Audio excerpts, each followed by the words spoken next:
I've taken a look at your proposal. It's much better than the ones you showed me before, but I'd still like to make some changes. Oh, come on, not again. Isn't this the 6th proposal I've shown you? What's your issue this time? It's a bit hard to put into words, but the design still doesn't look quite right to me. I have to say, that's a terribly vague and unconvincing explanation. Please enlighten me. What would feel more right to you? For starters, don't you think this roof is jutting out a bit too far from the top? It looks almost like the head of a fungus. This door, too. I don't think it needs to be nearly this large. If you could reduce it to around my height, you could use the leftover materials to construct a few more rooms. The roof and the door are the most fundamental parts of a building. If we were to change them, then what would be left of the design? Even if the soul of the building won't be lost, all traces of architectural style would be gone. Anyone with the slightest inkling of architectural knowledge would know to leave them alone. Oh, I understand the principles of what you are saying, of course, but the truth remains that I'm still a bit unhappy with the design as is. Is there anything else that you can do? Oh, actually, I just got an idea. Can we get rid of all the extraneous sections on the roof, so the whole design will just be one vertical structure, similar to that of a tree trunk? What? Don't architects often say that symmetry makes everything more balanced and pleasing to the eye? This way, the proportions will be completely balanced. I really don't know how you managed to come up with such a ridiculous idea. Wait, don't tell me. Someone hired you specifically to commission me and put me through the ringer? Come to think of it, though, I really don't think I've gotten on anyone's bad side recently. Anyway, that's it. I will not be working on this commission anymore. Goodbye. Maybe you can find yourself some other genius who'll be able to satisfy your demands. Hey, young man, please wait! Oh.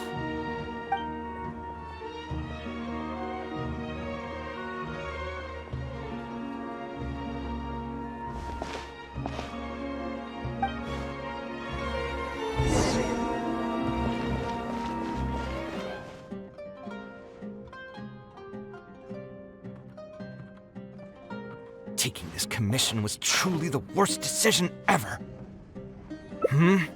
Oh, hey, I wasn't expecting to run into you here. Actually, while we're on that, what are you doing here at the tavern? Don't listen to anyone who says that drinking is an elegant pastime. It's no good for your health. So you saw all that, did you? Ugh, I thought I was in the clear. I made sure to double-check that nobody I knew was around. Anyway, thanks for looking out for me. Honestly, it wasn't that big of a deal. I'm used to it by now. Stress is just an inescapable part of being a working adult. Boss, I'll have a glass of wine, same as last time. Do you want something too? I'll put it on my tab. Wine and a glass of juice coming right up. I know you're already keeping a secret from me, but if you could add this one to the list as well, I'd really appreciate it. Arguing with a client is not a good look for me. If word gets out, other potential clients might be afraid to work with me. That guy, though, what was he even going on about? All those ridiculous demands of his? He's just a blabbering fool trying to act like a know-it-all.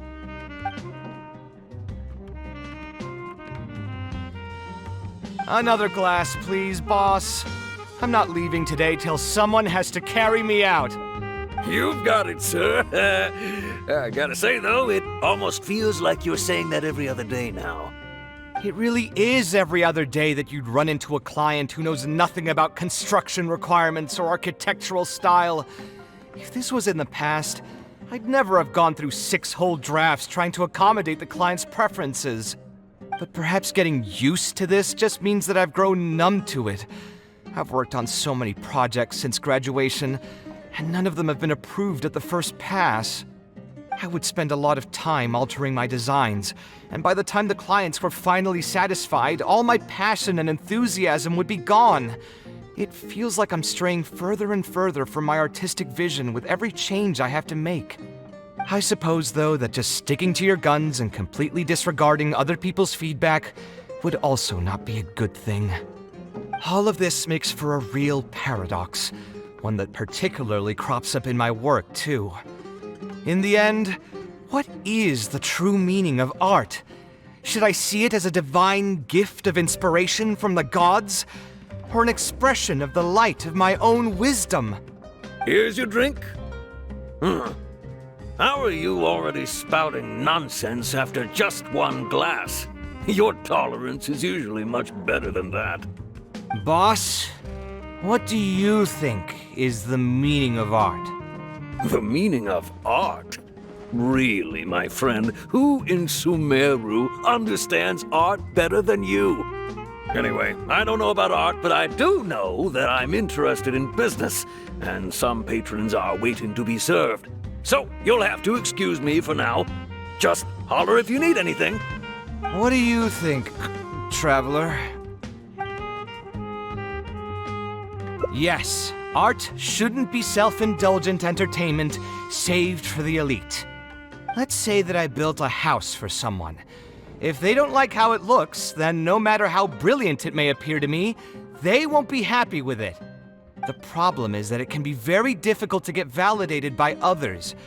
I could compromise my personal standards to accommodate my clients, but often that just means creating a final product that I would struggle to look at.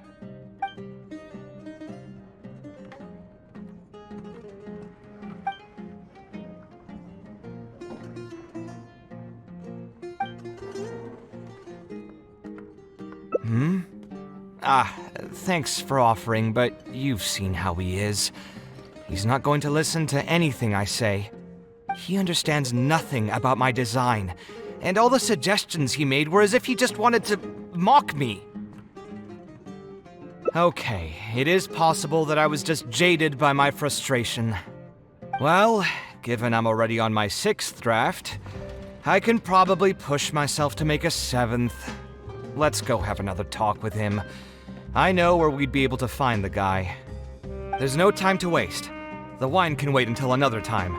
I'll go take care of the bill.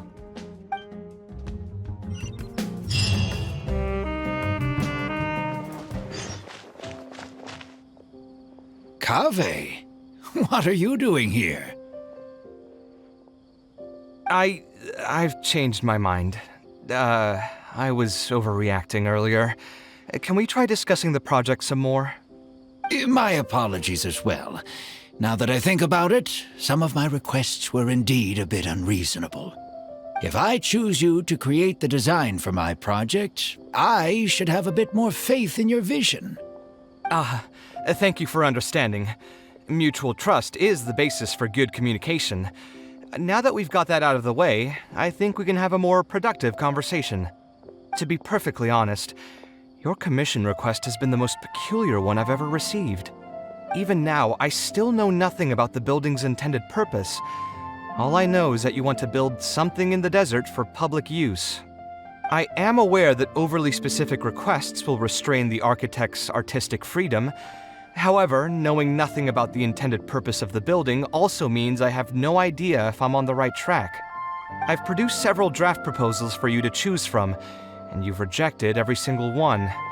If we don't get on the same page, it could be a decade before we can finally break ground on this project. Yes, I've given this some thought already. I think we can go with the general direction of the latest proposal that you just showed me. It's just... Just what?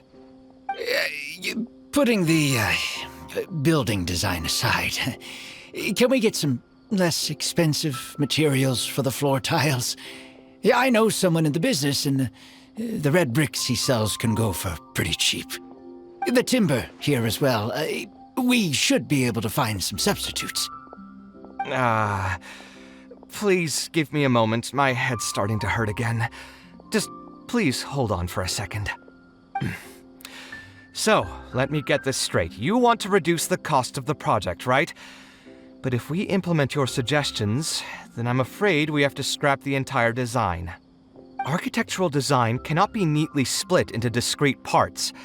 Any change to one part of the design will affect the quality of the whole thing. I decided to utilize high-end timber for this section because the weight-bearing structure requires the supporting materials to be durable and strong. Same with the tiles. Switch them out and the entire mural will have to be redesigned. More importantly, if we make such a change, both its practical functionality and aesthetic value will take a great hit. If all you need is a building with a roof that can keep people dry in the rain, you shouldn't have commissioned me. Many architects would be able to build you one of those while charging far less in commission fees. Actually, Please tell me, are you absolutely sure that there's no room for any changes in this draft of the design? I think the most important thing for me is to understand what you would actually like to get. If you could tell me more about your vision, I might be able to work with the design some more. You are the client, after all. You should have the final say on how the project turns out. I want to build something unique.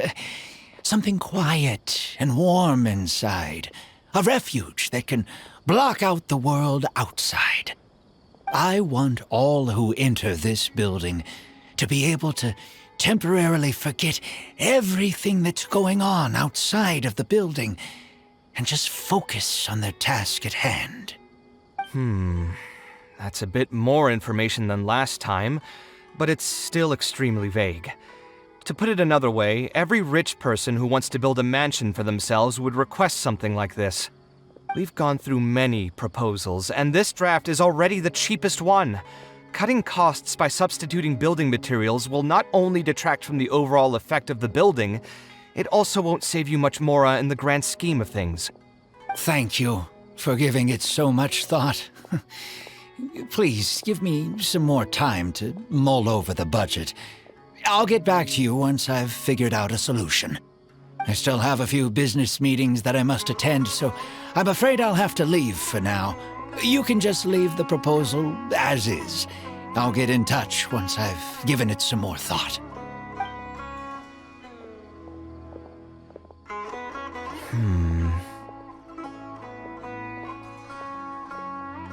I also have a similar feeling. Is that really okay? I mean, what he does now is none of our business. He does seem really suspicious, though. He dresses like a rich person, but when you talk to him, he hardly sounds the part. That's actually pretty common. Not all rich people are spendthrifts. Many are just, as if not more, stingy than him. The more mora some people have, the more they love interfering with people's lives. Like constantly reminding you to pay back your debts, or hinting every other day that it's time for you to pay rent. Actually, now that I think about it, I'm not even sure this person really wants to work on this project with me. Putting his vague requests aside, he's still finding excuses to procrastinate even when we've decided on a plan. Who knows how long construction will take if he keeps delaying things like this? We should find him again and get some clearer answers. The sooner we can break ground on this, the better.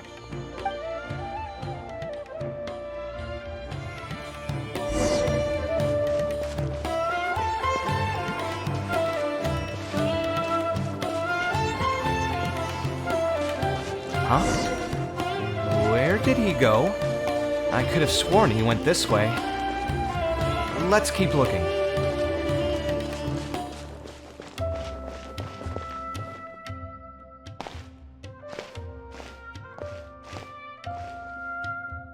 Oh, hey, look! Isn't that Badawi? It sure looks like him, but he's dressed completely different now. What is he up to? Didn't I tell you before? I'm not looking for more workers. Plus, aren't you a bit old for physical labor? If something happens to you, I won't be able to pay for it. Oh, you won't have to worry about that. I grew up as an eremite mercenary and worked in the desert my entire life. My body's still in great shape. I don't have many talents, but I still have my muscle. If you need someone to unload goods or drive away sumpter beasts, I'm your man. You used to be an eremite mercenary? I know there are a lot of bad apples in our ranks, but most are just trying to make a living. We're not that greedy by nature, and we'll do our best when given a job. Let me think. I'm sorry, but I still can't take you in. I don't have any open positions right now, and don't have the mora for anything more. How about this? Why don't you try your luck somewhere else? Okay.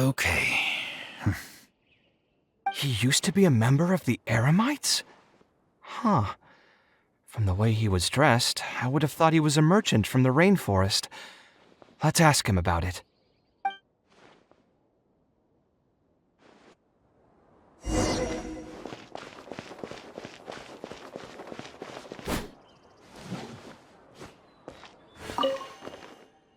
We meet again. Huh? Why are you guys here? That's what we wanted to ask you. Who are you? Why did you dress up like a merchant to talk to me about our project? There's no need for us to continue this project if you still want to keep hiding things from us. I don't work with individuals I can't trust. Believe me, I didn't have any bad intentions. It's just... All right, there's no point hiding anything anymore. The building I'm trying to commission you for is not really a personal residence for me, but rather a library for children living in the desert. A library? Funded entirely by yourself? Shouldn't this be the responsibility of the academia? I've heard that the academia will be looking to prioritize the desert with the allocation of educational resources and materials. It sent over a large shipment of regular goods just last month. You're right, and I was aware of these happenings as well. I just figured what I want to do is a separate effort from what's already being done by the academia. The desert is too vast. Even if the academia spends a lot of effort trying to disseminate knowledge in those parts, it might still take decades, if not centuries, to reduce the educational gap that already exists between the two regions. And what's more, I don't know if the academia would ever reverse its stance in the future. All I know is that as a desert dweller, we should not wait passively for good things to happen to us. If we only did that, we'd never be able to stand up and hold our heads high. I don't have much longer left on this world, so I just want to use whatever time I have to contribute something to my homeland. I didn't want you to know that I came from the desert.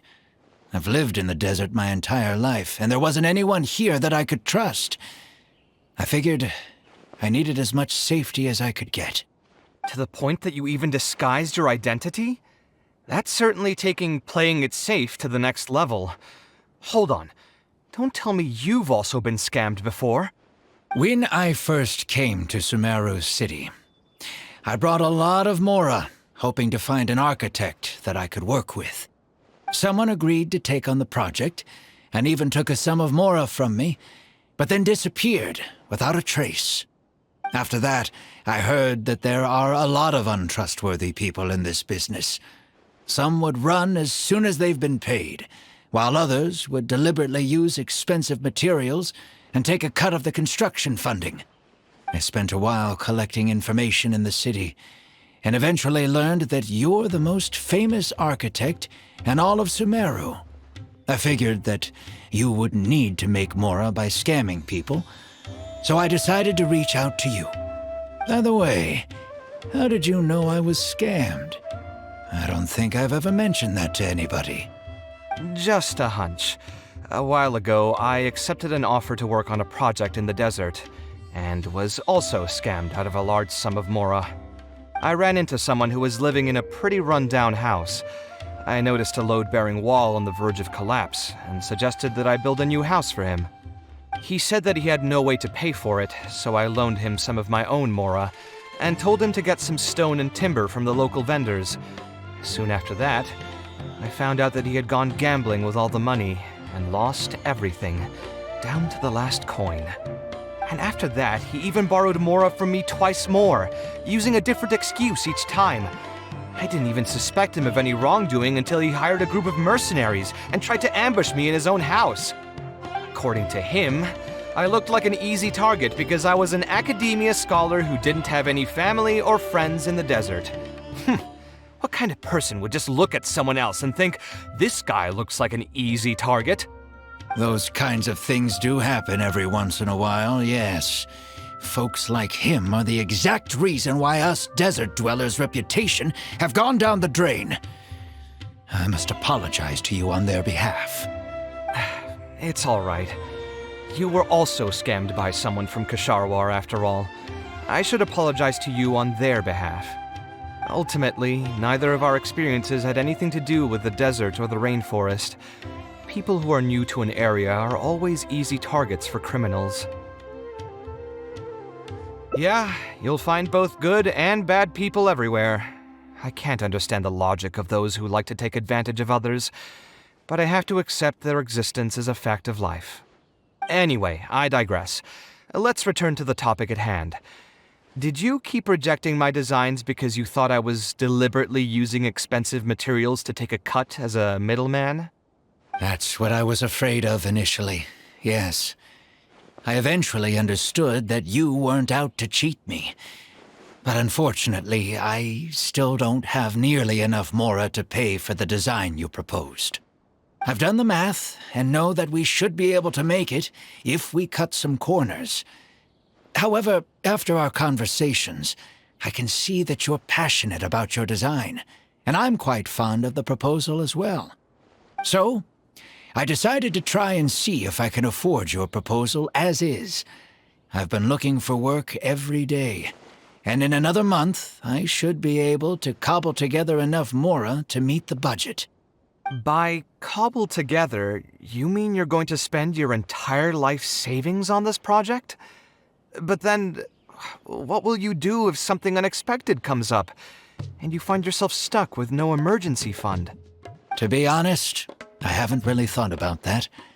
I mean, when you've lived to be my age and something happens, you can't really call it unexpected anymore. All I want is to build this library before I leave this world, so that the children of the future would have some books to read, and the desert dwellers would be able to learn their letters and pick up some practical knowledge. A while ago, I heard that the academia had decided to recruit a number of exceptional children from the desert. Of course, this is welcomed news. But as someone who's spent their entire life in the desert, I still have a few concerns. I know the desert life and can predict what the problems will be. Many children from the desert have had neither the interest nor the proper environment to learn. So even if the academia would take them in, once they enter the halls, they might find themselves surrounded by other children who look and act very differently from them. And as a result, they might become socially isolated. Yes, I can imagine that. My father passed away at an early age. Even though I had a good number of friends during my years at the academia, for some time I still sensed many critical looks in my direction. I'm sure a child coming all the way from the desert will have an even harder time. But let's bring this back to the building itself. I think you said that you want this building to be quiet and warm, with its doors serving as a solid barrier to block out the sound and fury outside, and allow one to focus on the book in their hands. Building it according to the current plan will be quite costly. Even if I don't charge you any commission fees, I don't think we'd be able to keep it under your budget. Any ideas on what we can do? A slightly different style. Give me a minute. Most architects would probably prioritize cutting costs and removing extra features in this situation.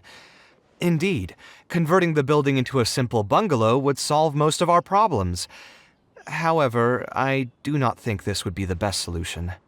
While it's true that the aesthetic value of a building is often viewed as an afterthought, neglecting it has some long-term negative consequences. It is especially undesirable in this situation, as the library will serve a high number of children, many of whom would have never been exposed to structures that may be considered elegant or beautiful. To completely give up on the more aesthetic design would mean stripping the children of an opportunity to appreciate the beauty of architecture. I share Badawie's sentiments in wanting to preserve a more complex design. However, if we can reduce the ornate aspects of the design while maintaining its fundamental elegance, which is to say we won't touch the arches and stone pillars but make changes elsewhere, this is definitely a first. To make up for the loss of regular details, we would need to put a lot of extra effort into the layout, lines, and color. I see. Would that really be okay? It just increases the difficulty of the design. You should feel lucky that out of all the architects in the city, you chose to approach me. Most of the others would have given up on this project by now. As for inspiration, I think I might have something in mind, but I'd need to visit the site to make sure. Where do you want this place to be built? Tell me the exact location. Aru Village. Although it wasn't my childhood home, I think it'll be the best site for such a building. Okay, then we can pay a visit to Aru Village. Is there something I can do for you? I've already caused you a lot of trouble before, and now you're revising the design again because of me. Which draft are we even on now? It's making me feel terribly guilty. Let me think. You said you used to be an eremite mercenary, right? In that case, you could help us clear out some monsters that are blocking the way to Aru Village. We want to keep the roads clear, and reduce the loss of materials during transport to a minimum. If everything goes well, that'll help us save some Mora. All right, just leave it to me.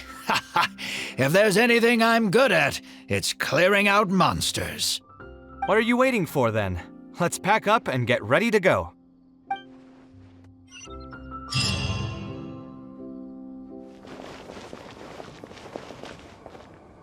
Most materials going from Caravan Ribat to Aru Village would pass through here. There are a lot of monsters out here today. If you find it hard to keep up, just let us know. Oh, don't worry about me. This is nothing. I'll be careful, though, and you should do the same.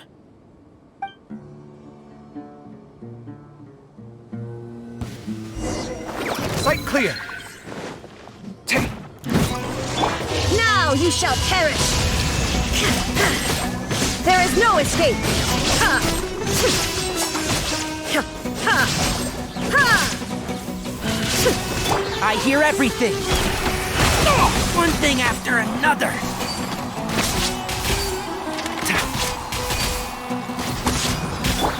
Shine down! Inazuma shines eternal!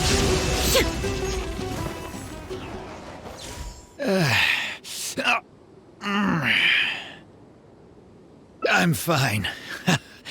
I've spent my entire life fighting these kinds of monsters in the desert, after all. They won't get the best of me. But it's one thing to fight against monsters, and another to fight against an old injury. It's something I picked up when I was young. There were many fights between mercenary brigades back then, and one day someone stabbed me in the back. I don't think much of it back then, but with age, it's caught up to me. Few mercenaries get to enjoy their later years. Failing health tends to take the joy out of reputation and wealth, and many mercenaries never even made much of the latter to begin with. Is there someone you know who can help to look after you? Unfortunately, no. My wife passed away at an early age, and I don't have any children. Sometimes I'd close my eyes and realize most of my life story has already been written. I have many regrets about my past, but at the same time I also know that there were never many options for me in the first place. I joined the Eremites when I was young, and won many battles with them. My survival was more a matter of luck than actual ability. If at all possible, I want future children of the desert to have some more options in life. I don't want them to turn out like me. My apologies. The older we get, the more we tend to ramble. Seems like we've already cleared out most of the monsters. Let's hurry over to Aru Village.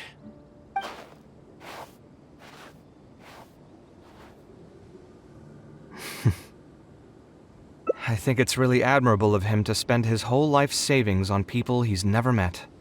Maybe he's doing this out of natural kindness, a kindness that hasn't been eroded away by the struggles of his life. Perhaps. To clarify, though, I don't think I'm quite the same.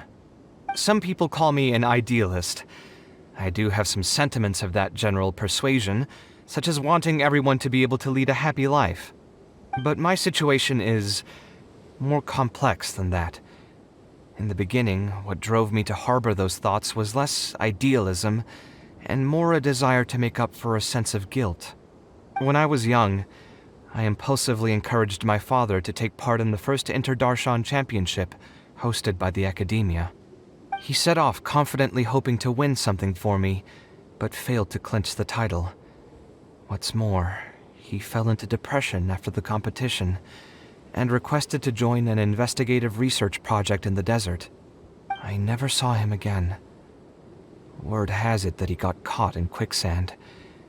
Even if other factors may have contributed to his death, the fundamental cause still circles back to me. I started doing many things in life because I wanted to make amends. Even in cases where I couldn't do something for a specific person, I still did whatever I could. At this point, even I don't know. I've tried self-reflection, but it didn't help. I can't seem to walk away from many things that I see or hear about, even if they don't directly concern me. And I can't quite pinpoint the source of it. Maybe it's just like what those Vahumana scholars often say. It's hard for people to truly understand themselves. I could be doing things out of endless guilt, or I could be doing them out of a strong sense of empathy. It could even just be a matter of conceit. The potential motivations could number in the dozens, but the actions they result in are the same. Anyway, I suppose I don't really mind being called an idealist. They also used that term to describe my father. It seemed to carry fewer connotations back when he was around. I've known Al-Haytham for many years now, and discussed my ideology with him for nearly as long. Maybe argued is a better word for it. He told me a long time ago that no matter how strong of a swimmer you may be, you'll still get dragged under by the others who are drowning once you run out of stamina.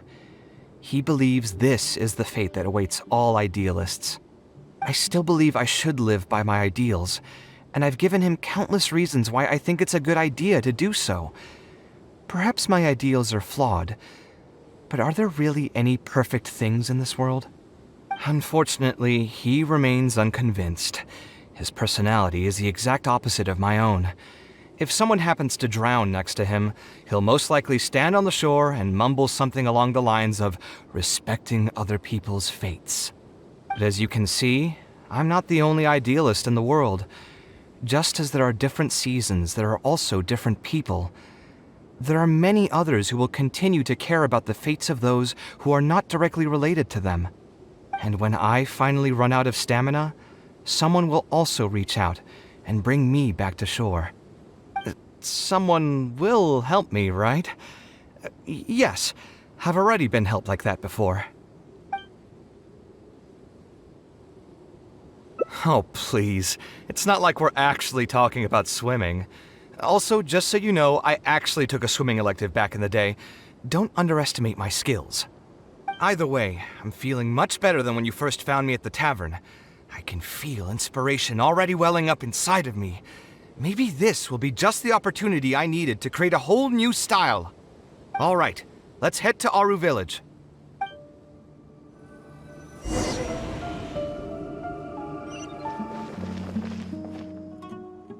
Now that we're here, it's my partner's time to shine. Marak!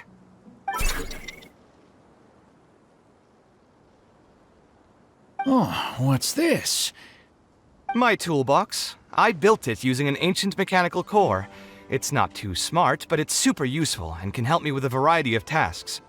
I'll take Marak and find a suitable location for the building. Once that is done, I'll get to work on a few designs. Traveler? Ah, you know each other? Hello. I suppose you must be Kaveh from Kasharawar. I have heard of you before. My name is Sataria, and I'm currently the person in charge of promoting educational assistance programs here in the desert. Educational assistance programs. Then you must be familiar with the local conditions here. I can't say I'm too familiar just yet, but if you have any questions, I'll try my best to answer them. I've been commissioned by Mr. Badawi to build a library in the desert. We've settled on the general design direction, but we are trying to finalize some details based on the conditions around the intended location. A library? Do you intend to open it to the public for free? That's right. I want to make sure the children will have books to read. That's fantastic! I'm sure the children will be thrilled. Right now, we don't have access to many paper books or a quiet place to read. Truth be told, this very thing has been keeping me up at night. Let me get straight to my questions then. Can you estimate the number of children around here who'd be interested in reading? Besides the usual noise of village pedestrians, are there any other sources of noise in the village? Oh, and have any landslides occurred here recently?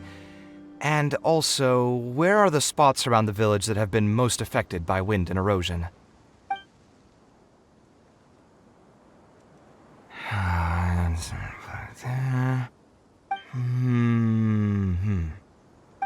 All right, that should be everything. Badawi, let's go over the budget again. We'll keep the building structure the same, but make the place a little bigger, so it'll be able to hold more people and get better natural light. The parts of the project that cost the most will be the insulation and ventilation materials. I'm sure you understand, no one likes to read in a place that's hot and stuffy.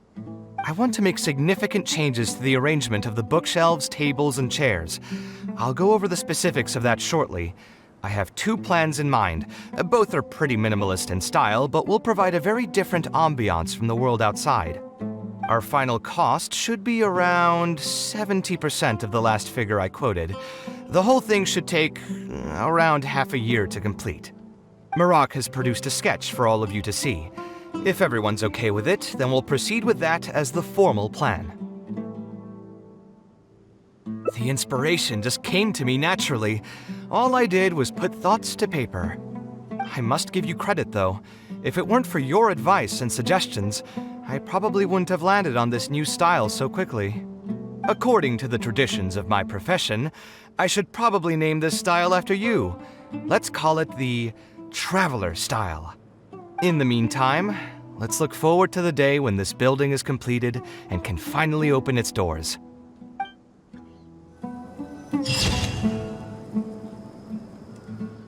We meet again. Huh? Why are you guys here? That's what we wanted to ask you. Who are you? Why did you dress up like a merchant to talk to me about our project? There's no need for us to continue this project if you still want to keep hiding things from us. I don't work with individuals I can't trust. Believe me, I didn't have any bad intentions. It's just... All right, there's no point hiding anything anymore. The building I'm trying to commission you for is not really a personal residence for me, but rather a library for children living in the desert. A library? Funded entirely by yourself? Shouldn't this be the responsibility of the academia? I've heard that the academia will be looking to prioritize the desert with the allocation of educational resources and materials. It sent over a large shipment of regular goods just last month. You're right, and I was aware of these happenings as well. I just figured what I want to do is a separate effort from what's already being done by the academia. The desert is too vast, Even if the academia spends a lot of effort trying to disseminate knowledge in those parts, it might still take decades, if not centuries, to reduce the educational gap that already exists between the two regions. And what's more, I don't know if the academia would ever reverse its stance in the future. All I know is that as a desert dweller, we should not wait passively for good things to happen to us. If we only did that, we'd never be able to stand up and hold our heads high. I don't have much longer left on this world, so I just want to use whatever time I have to contribute something to my homeland. I didn't want you to know that I came from the desert. I've lived in the desert my entire life, and there wasn't anyone here that I could trust. I figured I needed as much safety as I could get. To the point that you even disguised your identity? That's certainly taking playing it safe to the next level. Hold on. Don't tell me you've also been scammed before. When I first came to Sumeru City, I brought a lot of Mora, hoping to find an architect that I could work with. Someone agreed to take on the project, and even took a sum of Mora from me, but then disappeared without a trace. After that, I heard that there are a lot of untrustworthy people in this business. Some would run as soon as they've been paid, while others would deliberately use expensive materials and take a cut of the construction funding. I spent a while collecting information in the city, and eventually learned that you're the most famous architect in all of Sumeru. I figured that you wouldn't need to make Mora by scamming people, so I decided to reach out to you. By the way, how did you know I was scammed? I don't think I've ever mentioned that to anybody. Just a hunch. A while ago, I accepted an offer to work on a project in the desert, and was also scammed out of a large sum of Mora. I ran into someone who was living in a pretty run-down house. I noticed a load-bearing wall on the verge of collapse, and suggested that I build a new house for him. He said that he had no way to pay for it, so I loaned him some of my own Mora, and told him to get some stone and timber from the local vendors. Soon after that, I found out that he had gone gambling with all the money, and lost everything, down to the last coin.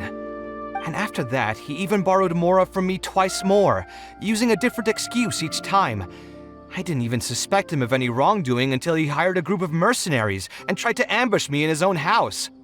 According to him, I looked like an easy target because I was an academia scholar who didn't have any family or friends in the desert. What kind of person would just look at someone else and think, this guy looks like an easy target? Those kinds of things do happen every once in a while, yes. Folks like him are the exact reason why us desert dwellers' reputation have gone down the drain. I must apologize to you on their behalf. It's all right. You were also scammed by someone from Kasharwar, after all. I should apologize to you on their behalf. Ultimately, neither of our experiences had anything to do with the desert or the rainforest. People who are new to an area are always easy targets for criminals. Yeah, you'll find both good and bad people everywhere. I can't understand the logic of those who like to take advantage of others, but I have to accept their existence as a fact of life. Anyway, I digress. Let's return to the topic at hand. Did you keep rejecting my designs because you thought I was deliberately using expensive materials to take a cut as a middleman? That's what I was afraid of initially, yes. I eventually understood that you weren't out to cheat me. But unfortunately, I still don't have nearly enough Mora to pay for the design you proposed. I've done the math and know that we should be able to make it if we cut some corners. However, after our conversations, I can see that you're passionate about your design, and I'm quite fond of the proposal as well. So, I decided to try and see if I can afford your proposal as is. I've been looking for work every day, and in another month, I should be able to cobble together enough Mora to meet the budget. By cobble together, you mean you're going to spend your entire life savings on this project? But then, what will you do if something unexpected comes up, and you find yourself stuck with no emergency fund? To be honest, I haven't really thought about that. I mean, when you've lived to be my age and something happens, you can't really call it unexpected anymore. All I want is to build this library before I leave this world, so that the children of the future would have some books to read, and the desert dwellers would be able to learn their letters and pick up some practical knowledge. A while ago, I heard that the academia had decided to recruit a number of exceptional children from the desert. Of course, this is welcomed news. But as someone who's spent their entire life in the desert, I still have a few concerns. I know the desert life and can predict what the problems will be. Many children from the desert have had neither the interest nor the proper environment to learn. So even if the academia would take them in, once they enter the halls, they might find themselves surrounded by other children who look and act very differently from them. And as a result, they might become socially isolated. Yes, I can imagine that. My father passed away at an early age. Even though I had a good number of friends during my years at the academia, for some time I still sensed many critical looks in my direction. I'm sure a child coming all the way from the desert will have an even harder time. But let's bring this back to the building itself. I think you said that you want this building to be quiet and warm, with its doors serving as a solid barrier to block out the sound and fury outside, and allow one to focus on the book in their hands. Building it according to the current plan will be quite costly. Even if I don't charge you any commission fees, I don't think we'd be able to keep it under your budget. Any ideas on what we can do? Sponsor the project? That does make sense. A library is a big project, and it's going to be hard to fund it with just a single person's mora. What do you think? If we can find others to sponsor the project, we could potentially increase the size of the building 2- or 3-fold. It's all fine with me, but where do you think we'll be able to find these sponsors? Well, you're right. If I really think about it, I'm not too familiar with many big-name merchants. Her? Hard pass! With her shrewd and greedy personality, she would never put Mora into something like this. Now there's an idea. She probably won't say no if all she'll need to do is to make some introductions instead of spending Mora. Let's go and pay her a visit.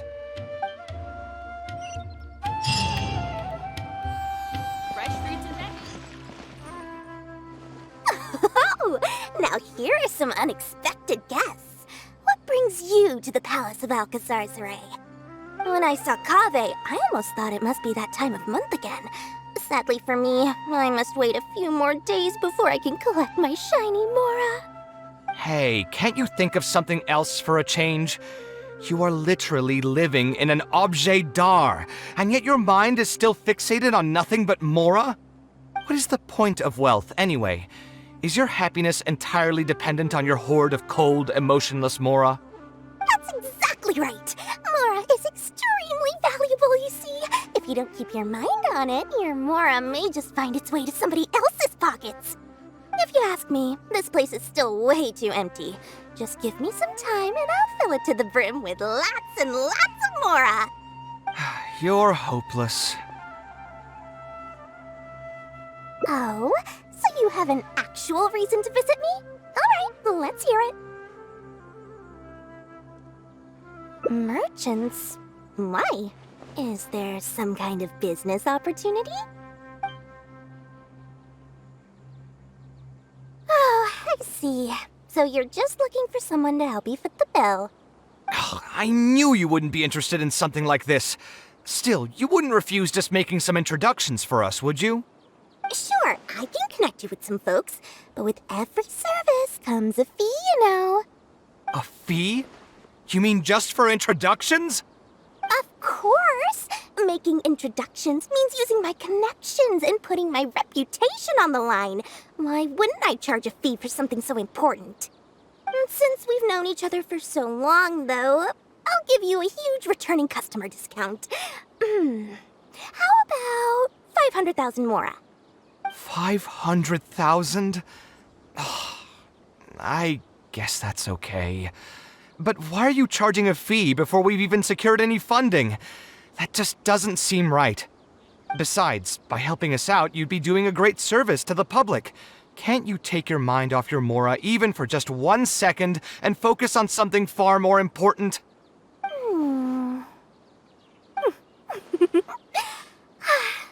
Very well. Since you're so passionate about this project, I'll help you out and waive the introduction fees. 3 of my business partners came by earlier today to discuss some things with me, and they still haven't left yet. I'll arrange a meeting for you, and just so we're clear, it'll be up to you to present your project and discuss any deals. Thank you so much. You can wait here. I'll bring them over to you. Let me think. Where did I put the delivery check? Dory gave us a brief introduction about the two of you. You are Kaveh, the renowned architect, and you are the traveler. Practically all of Teyvat has heard of you by now. To be frank, I don't feel like there's an obvious business opportunity here, but since Dory took the time to introduce you, we can spend some time to have a conversation. So, let's hear your idea. All right, here's the situation. I've been commissioned to build a library in the desert, with the intended goal of allowing the desert dwellers to have more access to reading materials. So it's a public welfare project? Correct. Then the commission fees will likely be very low. You should be careful. I'm not too concerned about how much I'll get for the commission fees, actually. I'm fine with doing it for free. I just want to get this project rolling as soon as possible. We're just a little short on funding. So what? You can't possibly expect that we just cover the shortfall for you. Besides, what does a library in the desert have to do with us? If you want to build it yourself with your own Mora. Seems simple enough to me. Hey, there's no need to be so harsh. They are Dory's associates after all. Here, can you tell us a bit more about what we can gain from sponsoring this project? So we'd mostly be doing it for reputation and exposure? There is some value to that. It could make doing business in the desert a bit easier. Well, just speaking for myself, I've got nothing in the desert. I also have a concern. It feels like there's not much to profit from in the short term. But in the long term, the reputation gain also doesn't sound like it'd offset the cost of the sponsorship. Then how about this? What if, instead of building a single library, we commit to an entire complex of buildings dedicated to culture and education? Wouldn't that just cost more? Yes, but in that case... Mr. Kaveh, please tell us what you have in mind. I'll just give an example. If we were to build a library and a school near Aru village, then the desert dwellers would gradually begin to migrate towards the area. A whole suite of buildings will be able to host more traffic, and thus drive the economic development of the entire area. In turn, that would lead to direct business opportunities. I've been to the desert several times. Although there are still many lingering tensions between the two regions, the amount of interaction has been steadily increasing, and in the long term, the desert will only become more and more important to Sumeru. You do have a point. Education in the desert is indeed an industry that has not been tapped into. If we can be the first to place stakes in the area. And you just believe anything he tells you? Even the greenest amateurs know that urban planning will affect population flow. If you don't believe me, you can ask anyone on the street to confirm it to you. You... Hey, why are you starting to sound like I'll hate them? Wait, something just occurred to me. If we're going to build a library in the desert, Aru village would obviously be the best place for it. But it seems we're not the only ones with our eyes on the village. I heard a rumor a while back saying a lot of land and buildings in Aro Village have already been secretly purchased by a big-name merchant. What? What? In other words, if we try to join the fray now, there won't be much left for us. If we want to build a suite of buildings focused on education and culture, Aro Village is the prime location. If we want to build it anywhere else, we'll have to deal with a far larger list of problems. It's not impossible, I suppose, but... Then there's no hurry. We can wait for Aro Village to develop more first and get into the market for expansion to other areas. But if you were to do that... Is there nothing else to discuss? Great timing! I pretty much heard all I want to hear. If there are no other urgent matters, I'll be on my way. I'll be off as well. If you have any new ideas, please feel free to reach out. It seems like the others are not interested in funding this, so no point in me doing this on my own. Let's revisit this another time. Hey, guys, wait! Well, what can I say? I guess it went somewhat as expected. They are Dory's friends, after all. As soon as they heard that there's not much more in this for them, they lost all interest. Yeah, it's just another day doing business with people. But I can never get used to that. Those people never think of anyone other than themselves. Looks like we'll have to figure out some other way to get the funding. Let's go. How did the meeting go? Want to talk about it?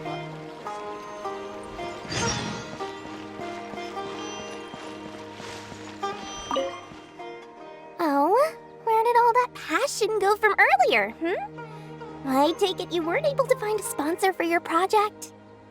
Please don't tell me that you're here to mock us. What kind of person do you take me for? Would the kind and generous Lord Sangama Bay really do such a thing? I will say, though, I more or less expected this outcome even before I introduced them to you. You can try to talk up the project all you want, but the facts will remain the same. This project is high investment with slow returns. No sane person would put their money into this. But this isn't just a business project, right?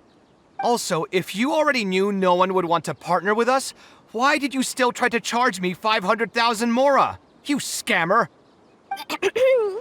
You might want to remember who your creditor is before you start talking like that, Kaveh. I'll pay back every last coin that I still owe you, but that's a completely different matter. Alright, since you're so devastated about this, I'll set you up for dinner with another big-name merchant. In fact, I'll be inviting the most famous merchant in all of Sumeru, so I'll be counting on your performance. What? Really? I would like to sincerely apologize for my attitude just now. So, where would we be meeting this merchant? Follow me. Oh, I suppose both of you can come.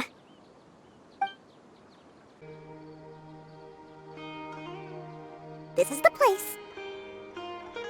You said you're going to introduce us to the most famous merchant in Sumeru. Well, where are they? You still don't get it, huh?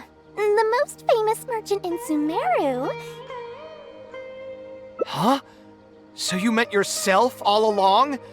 Then why did you bring us here? Well, I've given it some thought, and that complex of education and culture buildings that you mentioned does hold some promise. It'll be a pretty big Mora sink, and I'll have to fund it all on my own, but that's not really a problem for me. Seriously? Where's this generosity coming from so suddenly? Are you trying to scam me again? The reasons are not important. What's important is that I'm willing to help you. However, you know just as well as me that once this project actually breaks ground, it'll start sucking Mora from my pockets like crazy. So, to cut costs... I get it. I won't charge any commission fees, and I'll take responsibility for the entire project. Splendid! Then let's sign the contract right away.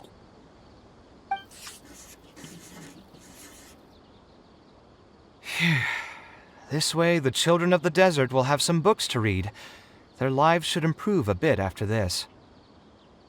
Of course, there are a few things better than using my knowledge to help other people change their fates. I must thank you as well, Dory. I used to say you only cared about Mora, which might have been some prejudice on my part. Sorry for that. I will also try to pay back my debts as soon as possible. Now, let's have a quick discussion. Where would you want the library to be built? That will be the most important building. There's no rush. I'll provide you with a copy of the deed when we get back. You can just use the address on the document to find the lot. Huh? The deed? So hold on a sec. The person who has been buying up everything around Aru Village was you all along? Oh my, did I not tell you about that? Yep, yours truly has been buying up all the land. I must thank you for bringing your ideas to me. Before our conversation, I had no idea what to build on all those lots. So, from my perspective, this has been a great turn of events. I didn't put much in and easily got a lot in return. But what about my commission fees? Huh? Didn't you waive those yourself? I was just gonna say that to cut costs. We mustn't procrastinate and should start construction as soon as possible. But before I could finish my sentence, you volunteered to waive your commission fees and even promised to take responsibility for the whole project from start to finish. I am so touched, really. It's obvious that you used every trick in the book to deceive me. You deliberately paused for a long time while talking about the project and kept glancing at me with that menacing look in your eyes. Huh? You really think so? Well, the contract's already been signed, so there's no point in dwelling on the details. You know what? I'll pay for tonight's dinner.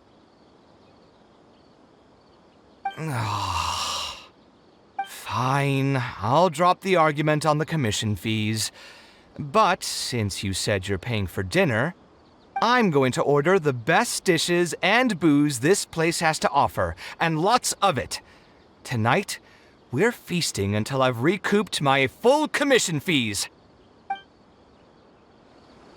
I wonder if I'll ever be able to create something so... Taking this commission was truly the worst decision ever.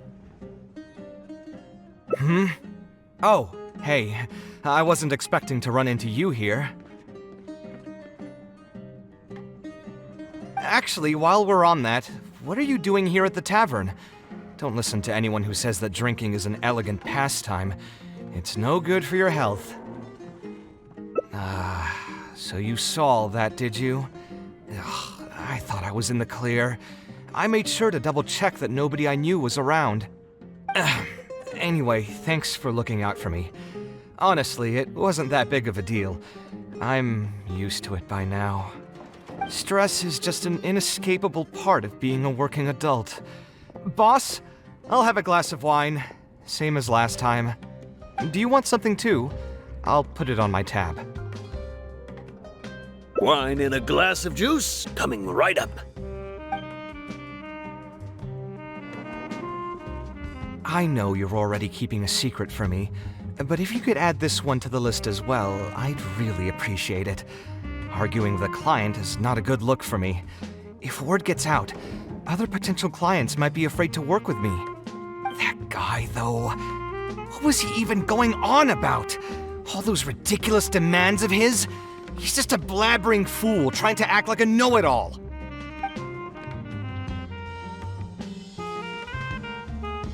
Another glass, please, boss. I'm not leaving today till someone has to carry me out. You've got it, sir. I gotta say, though, it almost feels like you're saying that every other day now. It really is every other day that you'd run into a client who knows nothing about construction requirements or architectural style.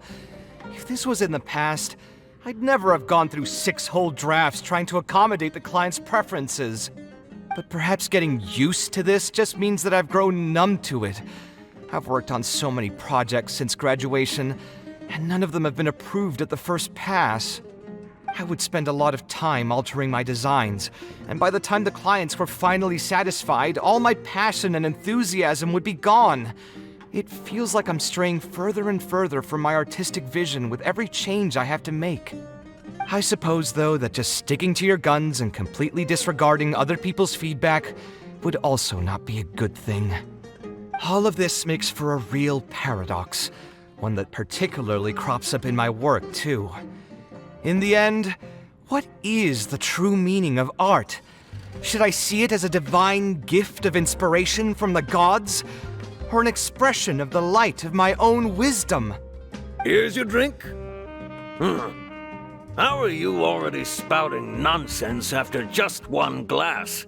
Your tolerance is usually much better than that. Boss, what do you think is the meaning of art? The meaning of art? Really, my friend, who in Sumeru understands art better than you? Anyway, I don't know about art, but I do know that I'm interested in business, and some patrons are waiting to be served. So, you'll have to excuse me for now. Just holler if you need anything. What do you think, traveler? No worries. It was just an offhand question. It's been bothering me for a while. Even when I'm awake, the question haunts me like a bad dream. I still haven't found a good answer to it. Or maybe there was never a correct answer in the first place.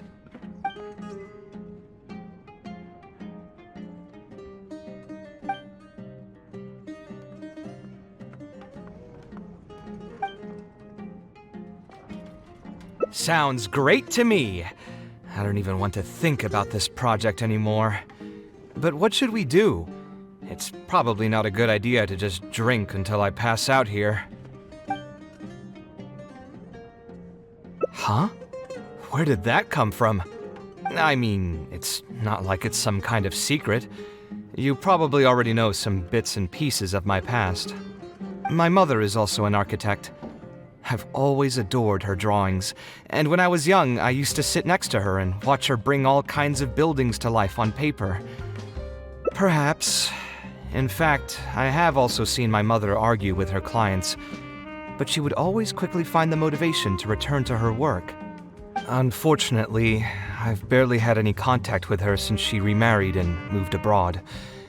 Even if I wanted to ask her about her ability to stay positive after an argument, it would seem rude to barge into her life again over something as trivial as that. I did remember something else, though. When my mother left, she only carried some small personal luggage with her. She left most of the belongings in the house to me. At the time, she even told me that it would be great if I could learn a few lessons from her life experiences, so my life and career could go a little more smoothly. I hadn't quite come to grips with my emotions, and didn't really have it in me to go through any sentimental items. So I just packed anything with memories away in a box and haven't reopened it since. It's been a really long time. Now that so many years have passed, maybe I have finally developed the maturity I need to face those memories without losing my mind. Yeah, I should dig it out and take a look. Sorry, I've had too much to drink and wasn't thinking clearly. You're right. I should do these kinds of things with the support of a friend. Speaking of that, I can call you a friend now, right? Either way, thanks for reminding me that I can invite you to come along. Had I just gone back by myself, it would have looked like I'm deliberately trying to keep things from you. Thinking too hard about the words is giving me a headache, so I'll just give it to you straight. Thanks to your advice, I have decided to put my current projects on pause for now, and spend some time trying to rekindle the passion for my craft. If you want to stick around and see how this will turn out, you'll be sure to encounter some bits and pieces of my past. Do you think you'd find that too boring? All right, then let's head back together. I mean, you already know where I live. Who knew that the day would come when I too would have some friends over? Let me see. I should have tidied up the place before I left the house this morning. Alhaitham shouldn't be home now either. He's usually in the records room at this time of the day. Anyway, there's no more time for drinks. I'll go take care of the bill.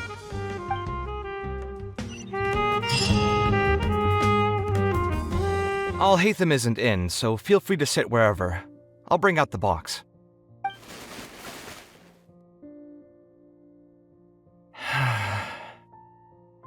Oh, nothing. I just didn't realize how much time had passed. The box is pretty dusty, which means it's already been a while since I've moved into this place, and many years since my mother moved to Fontaine. I'm happy for her. I hope she'll be able to find happiness there. She raised me all by herself after my father passed away. It definitely wasn't easy for her. Anyway, enough about that. Let's see what I packed into this box. What are all these things? Oh, I remember now. This is a drawing I made in Port Ormos. Obviously, I wouldn't call it anything special now, but I was less than 5 years old when I made this drawing. That's more than 20 years ago. You could say it's pretty good for a child of that age. Now that I've said that out loud, I suppose I do have some level of artistic talent, right? Criticism and self-doubt have always been a part of the artistic process. Without criticism, there can be no improvement. It's normal for me to question my abilities from time to time. I admit that I may have spent a little too long questioning myself this time around, but as you know, the heart tends to dwell on whatever it pleases. Anyway, never mind. The more I talk about it, the less confident I feel. Let's see what else we have in the box. My building blocks! It's been years since I've last seen these. When I was a kid, I used to stack them super high, and could even stabilize the tower to keep it from tumbling over. Oh, and this blueprint. I made it by copying my mother's sketch, and the aspect ratio was horrendous. It's still technically the first blueprint I made myself, though. I was super proud of myself when I finished it, and put it in the same pile as my mother's sketches, hoping she'd notice and compliment me for my good work. Unfortunately, my mother didn't realize that I had put it there. When she had a meeting with a client the next day, she handed my blueprint to him by mistake. The client was completely confused by this new blueprint, but apparently he felt too tongue-tied to question such a famous architect. It was only a few days later that he finally gathered up the courage to pay my mother a visit. He asked, "The door in this blueprint is even taller than the roof. Is this supposed to be part of the design?" My mother took me with her to personally apologize to the client several times. She didn't scold me about it in private, though. Instead, she went over all the steps required to draw a good blueprint, and was very patient throughout the whole process. I still remember it like it was yesterday. Let's see, is there anything else left in this box? What was this again? This is my mother's notebook. She used to write and sketch in it all the time. When I was a child, I used to be super fascinated by this notebook, and always pestered my mother to let me read it. After asking her a few times, she told me that I could read it as long as I could guess the password. Wonder why she didn't take this notebook with her. Did she leave it to me on purpose? If only I could. I never managed to guess the password. Hey, it's not a matter of time, it's a matter of inspiration. That's what we need to guess the password. Who knows? Maybe this time something will click in my head, and the answer will just present itself. Let me think. What could it be? I could tell what you were thinking. Don't worry, I tried all the easy guesses a long time ago. I've tried my name, my father's name, my mother's name, my grandparents' names on both sides, and all of our birthdays. I've tried every name and number remotely related to my family. I've even tried stuff like love you Kaveh, take care, and yours truly. I've tried every cheesy phrase and well-wish in the book, but this lock has refused to budge. I wouldn't try that route again. I have a hunch that it won't be that simple. Also, if she really did use something like that, she'd never hear the end of it from the folks over at Haravatat if they ever found out. So we could find someone who was close to my mother and see if they might know anything? I see what you're saying, but who should we talk to for that? My mother was never really the one to be social. My father was the one with more friends, but all those connections were severed when he died. Let me think. Is there still someone at the academia who would know my mother? You've never really heard of her? She's a famous Kshahrwar scholar and leading expert in formal garden design. My mother studied under her as a student many years ago. Professor Zaha Hadid published many works during her career, so I was able to learn a lot by studying her essays. If there's anyone who still remembers my mom, it'd be her. She's older now and is no longer teaching at the academia. But if I remember correctly, she spends most of her time around the Bimarstan area. Let's go take a look. We might run into her if we're lucky. What am I supposed to do now? Forget it. I'll just head back. Tighnari, what are you doing here? Oh, it's you. Good to finally see you again. I came into the city to buy some experiment reagents, hoping to bring them back with me to Gandharvaville. But as soon as I got here, I noticed someone banging on Cyrus's door. You've all heard of Cyrus, right? He's an ex-sage and Cyno's adoptive father. I was thinking about going over to ask what's happening. That granny over there may appear old and frail, but her vocal cords certainly sound loud and healthy as ever. Granny? Yeah, she's just over there. You can go check out the situation yourselves in a moment. Kaveh, were you at the tavern? I had a quick drink or two. Can you still smell the alcohol? Drinking in broad daylight. Really? You want to pass out by the road and get run over by a sumpter beast like some mindless fungus, huh? And you, traveler? You didn't try to stop him?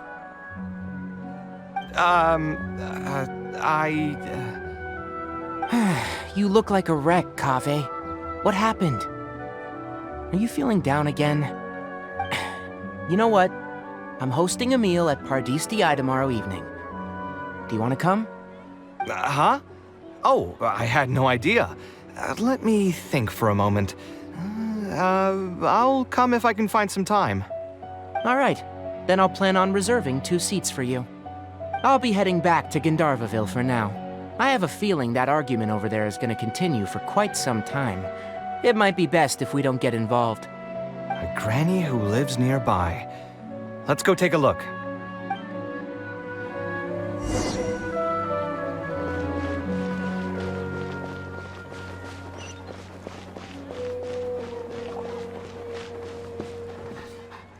Ha! So, plan on keeping yourself locked in there, huh? Fine by me. If you're not going to come out, then I'm not going to leave. My tomato was growing so well, it had all the potential to become the best tomato this year, and you cut it straight from the vine. I already told you I had nothing to do with it. Why would I take a tomato that's still weeks from ripening? You'd have to be awfully green as an investigator to think it was me. You see, the word green here can refer to both the color of the tomato and the fact that your skills could use some. Enough nonsense! Just come out and face me, you coward! You're out of your mind. If I've actually done something wrong, then get a mantra and pull me out by force, why don't ya? Oh, why you? Professor Zaha Hadid? And who are you? Oh, Kaveh. Fancy seeing you here. How long has it been? Come on, get over here and let the professor take a good look at you. Not bad, not bad. You've grown taller again. Professor, what's going on here? It's no big deal, really. A few of us old scholars got bored in our retirement and decided to put together a vegetable growing competition. At the end, whoever loses will have to go up on stage and do a performance for the winners. Which brings us to our current predicament. My tomato was sure to win until a certain someone decided they couldn't bear to lose. Hey, don't try to defame me in front of the kids. If we're airing out each other's dirty laundry now, then why don't we talk about you sneaking into Janat's garden the other night? Ahem! Lucky for you, seeing these youngsters come to pay their respects today has put me in a better mood. I'll let you off the hook, for now. Come on, let's go. We'll take our conversation elsewhere. He doesn't need to be a part of it. Yes, of course.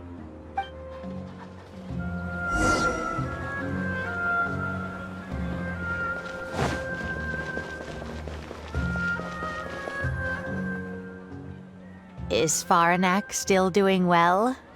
Yes, as far as I know. She left for Fontaine some time ago and started a new life for herself. She's still doing work related to architecture, though. Ah, yes. I did hear about that. Did that upset you at all? No, not at all. She's already sacrificed a lot raising me as a single mother. That's good to hear. Your mother did struggle quite a bit those few years. It's probably a good thing that she found a new place to call home. Sometimes I wonder if things were harder for her because she was so beautiful. People were always drawn to her beauty first, only to realize she had a sensitive and vulnerable heart underneath. She was still quite young when she first joined my class as a student. Beautiful and radiant with her golden hair, yet quiet and single-minded. She seemed like a lass from some aristocratic house who was seeing the outside world for the first time. She had to make a lot of drastic changes in her life to raise you on her own. Even during her time in the academia, she was a thorough perfectionist.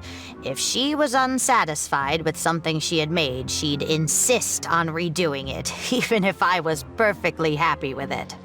She had many admirers, and they'd always fill up the first few rows of seats, hoping they could get closer to her sitting in the first row. If it were any of my other classes, you'd have found nobody sitting in the front. But every time I saw her, she was always in that same rigid pose. She'd have one hand on her forehead with the other clutching her pencil. Her eyebrows would be knitted in a frown as she concentrated on the blueprint in front of her.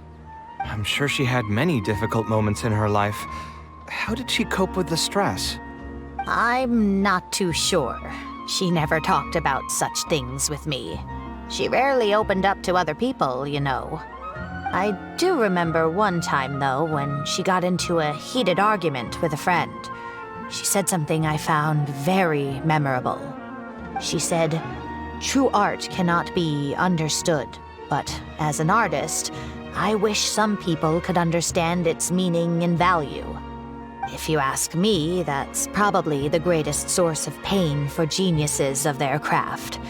It's extremely hard for them to find someone who can truly understand their ideas. So that's how it is. I wonder if the password could be... I tried both just now. Seems those aren't it either. What are you trying to do? My mother left her notebook to me, but it has a password and I haven't figured out what it is yet. I'm trying to learn more about her so I'd have a better chance at cracking the code. Thank you for all that you told us. It's the least I can do. Talking to youngsters like yourself makes me feel younger too. Honestly, looking at you now, I can see how much you resemble her. It's almost as if she's standing right in front of me again. Your personalities are quite alike too. You're both stubborn and both a little awkward. Of course, I'm sure the similarities are mostly superficial. But so long as you continue to harbor those traits, you'll find a lot of difficulties in your work. I've taught a lot of students over my career, and in my experience, very few genius architects of Ksharawar ever found happiness for themselves. They would know exactly what they want to express and fight for it tooth and nail, which inevitably led to arguments with their clients. Some clients would choose to respect the architect's vision or just let the argument go because of the architect's reputation, but those are the rare ones. When Faranak first graduated, she was getting into arguments with her clients nearly every single day. I think it only got a little better when she met your father. I see. But could he understand the designs my mother made? No, I think they were probably beyond him, too.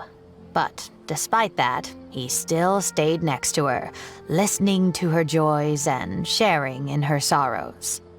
Faranek had many admirers, but she ended up choosing your father. His support probably played a part in that decision. So instead of understanding, perhaps all we need is just companionship. Huh. It worked. Oh, was that the right password? Yes! Then you should be on your way, child. Find a quiet place and see what she wanted to say to you.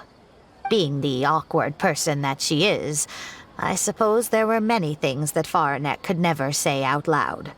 Instead, she probably left them in her diary, hoping that they would make their way to you one day. If you're ever in a mood to chat again, just come and find me here. You're always welcome to discuss architecture topics with me as well. Thank you so much, Professor. There's no need to be so formal. I'll let you kids go. It's time for me to take another stroll around the vegetable garden. I wonder what my mother could have written about. They all say Zaha Hadid's class is the toughest, but I think it's actually not too bad. On the other hand, though, structural mechanics is definitely a pain, no matter how you try to approach it. I doubled down and managed to get through it in the end. I met someone special. At first, I didn't think much of him, but now, I feel very happy whenever I get to spend time with him. We decided to name our son Kaveh. I don't think a younger me would have ever imagined forming such an intimate bond with another person. Back then, I lived only in the shadow of myself, as well as that of the dream in my heart. The bad news came. And even though it's been several days now, I still can't bring myself to come to terms with what happened. My eyes are so swollen, it's hard to see. What if they're all lying to me? And this is just a long, cruel dream. But I have to face reality. I still have someone to take care of. No matter what happens, I'll do my best to raise my son on my own. Huh? Is this a drawing? Seems like it was done by my mother. This blonde man was probably my father, but who are the other people in the picture? Huh? Why do a few of them look somewhat familiar? From the dates in the notebook, she probably drew this more than 30 years ago. I hadn't even been born yet. Maybe we were thinking too much. Oh, there are a few lines written in the diary about this as well. The one who invited us to the gathering is a talkative woman. Including us, 3 couples showed up. There was also a person who came alone. The talkative woman introduced everyone to each other. She spoke really quickly, so I couldn't quite catch everything she said, but I also didn't feel like asking her to repeat herself. My husband seems to be friends with the man with long ears. I couldn't really join their conversation, so I've resigned myself to sitting in a corner and drawing in my notebook. I don't think I'd be able to become friends with any of these people, especially that stiff-looking couple. That man is certainly very handsome, but he would constantly alternate between disjointed and serious ways of talking. His wife is a bit more bearable. We were not acquainted with each other to begin with, and I doubt we'll see each other again after this gathering. The ambiance of this gathering is surprisingly pleasant, however. Talking to people can allow us to find some peace after a long day. Maybe my son will also partake in these gatherings in the future. I hope he'll be able to make many friends. Who would have thought my mother used to attend that kind of thing?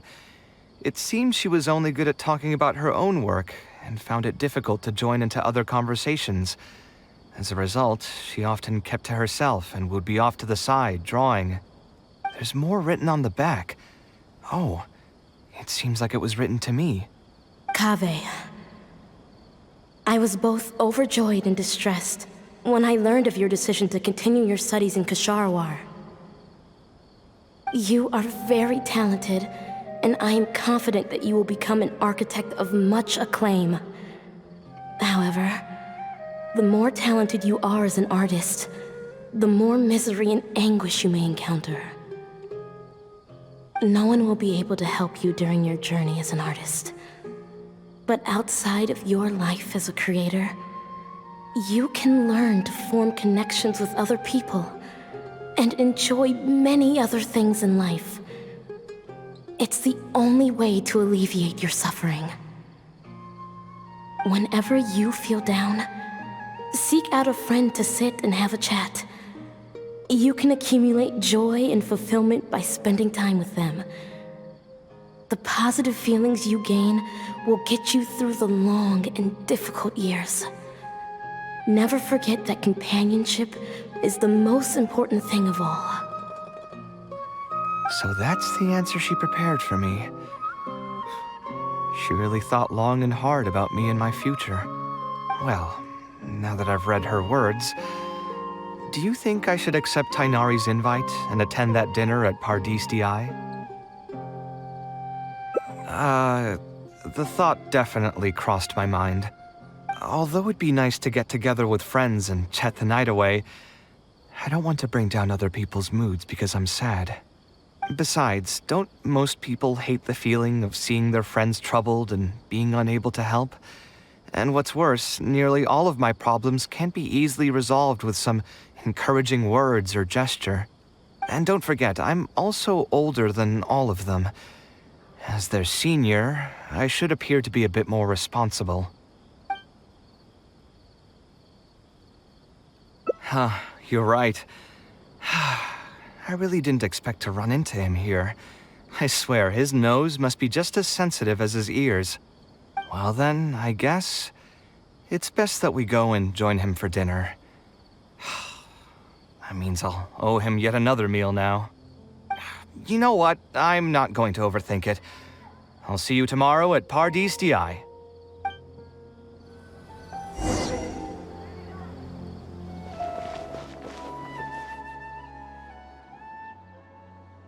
Alhaitham also got my invite, right? Will he be coming to join us? That guy? He's never been a fan of social gatherings. I wouldn't get my hopes up if I were you. Are you sure? All right then. I guess we won't wait for him. Yeah, let's go. I mean, maybe we should give him a little more time. We can keep chatting for a while longer. Oh, sure. You still haven't told me, what's the occasion for getting us together here at Pardistii? We're celebrating the end of the first phase of Kale's studies. I wanted to thank you all for the help you've given her along the way. Then where's Kale? She said she wanted to show everyone a bit of what she's learned, so she's still doing some last-minute prep at home. She'll be here shortly. Anyway, let's get started. To tell you the truth, I'm actually not so confident that the second phase will go as well as the first.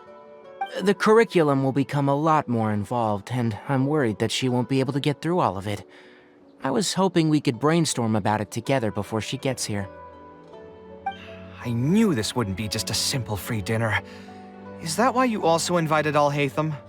Yes, I thought it would be good if we could all put our heads together about this. Anyway, let's take a quick trip down memory lane. What did you guys do when you ran into a problem that you didn't know how to solve? Or got assigned a project that you knew you weren't gonna finish on time? Never happened to me. I'd just pull another all-nighter. You two are hopeless. Does anyone have a more useful answer to the question? Ooh, that's a good point. Confidence is the most important thing. Once you lose your sense of confidence, it'll become all but impossible to find the motivation to study. This could be a potential direction. I have already redesigned the literacy curriculum, and I was originally hoping to ask Al-Haytham for his opinion, but... It's very simple. Instead of focusing on the amount of material you would like to teach, focus on the amount the student would be able to remember. Wow, you actually showed up. I could probably count the number of times you've actually come to gatherings like this on just one hand. It's still more than the number of times you've managed to get a proposal approved on the first try. As long as you're still aware. So, what made the difference this time? Are you looking to drink your sorrows away with some friends? That's your purpose for being here, not mine. Don't project your ways of thinking onto me. So you're saying the only reason you came is to help Tighnari with his brainstorming? Precisely. Kale will have a long road in front of her. Hey, just to get one thing clear. Even if Kale manages to make her way to the academia, we cannot let her enroll in her avatat. Ksharawar is obviously the best choice for her. She's been a trainee forest ranger for so long, she'll definitely be good with her hands. What are you saying? Spontamad is the better choice. It's where I graduated from, after all. Then what about Amorta? That's the Darshan her master actually graduated from. There are only 2 other Darshans left. We might as well select all of them on her enrollment application. I'm trying to have a serious discussion here. Traveler, you aren't associated with any of the 6 Darshans. In your opinion, which Darshan would be the best choice for Kale? Well said.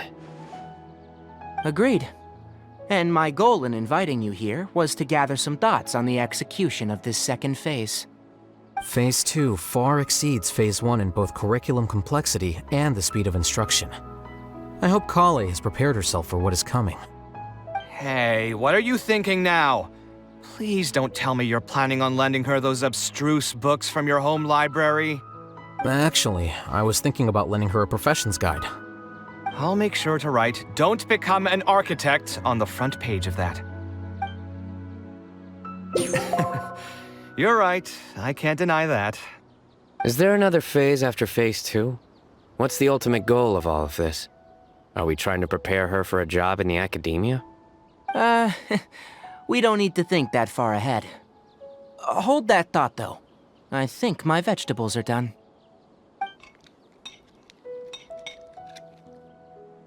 I'm telling you, that client had no idea what he was talking about. No matter what I did, he had something bad to say about it.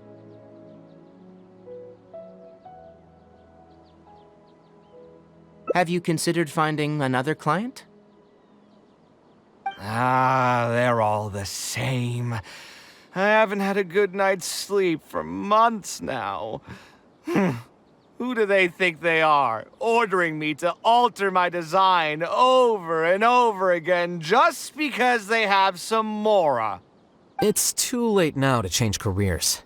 You might as well try to find some joy in the pain. Besides, you'll be getting up in the middle of the night to make edits to your own design even when the client doesn't request it. No! That's not true. Cheer up, Kaveh. I'll tell you a new joke. We'll save that for the end, Sino. You can keep it to yourself until then. Whatever. I'm not going to use my brain anymore. Let's drink tonight to our heart's content.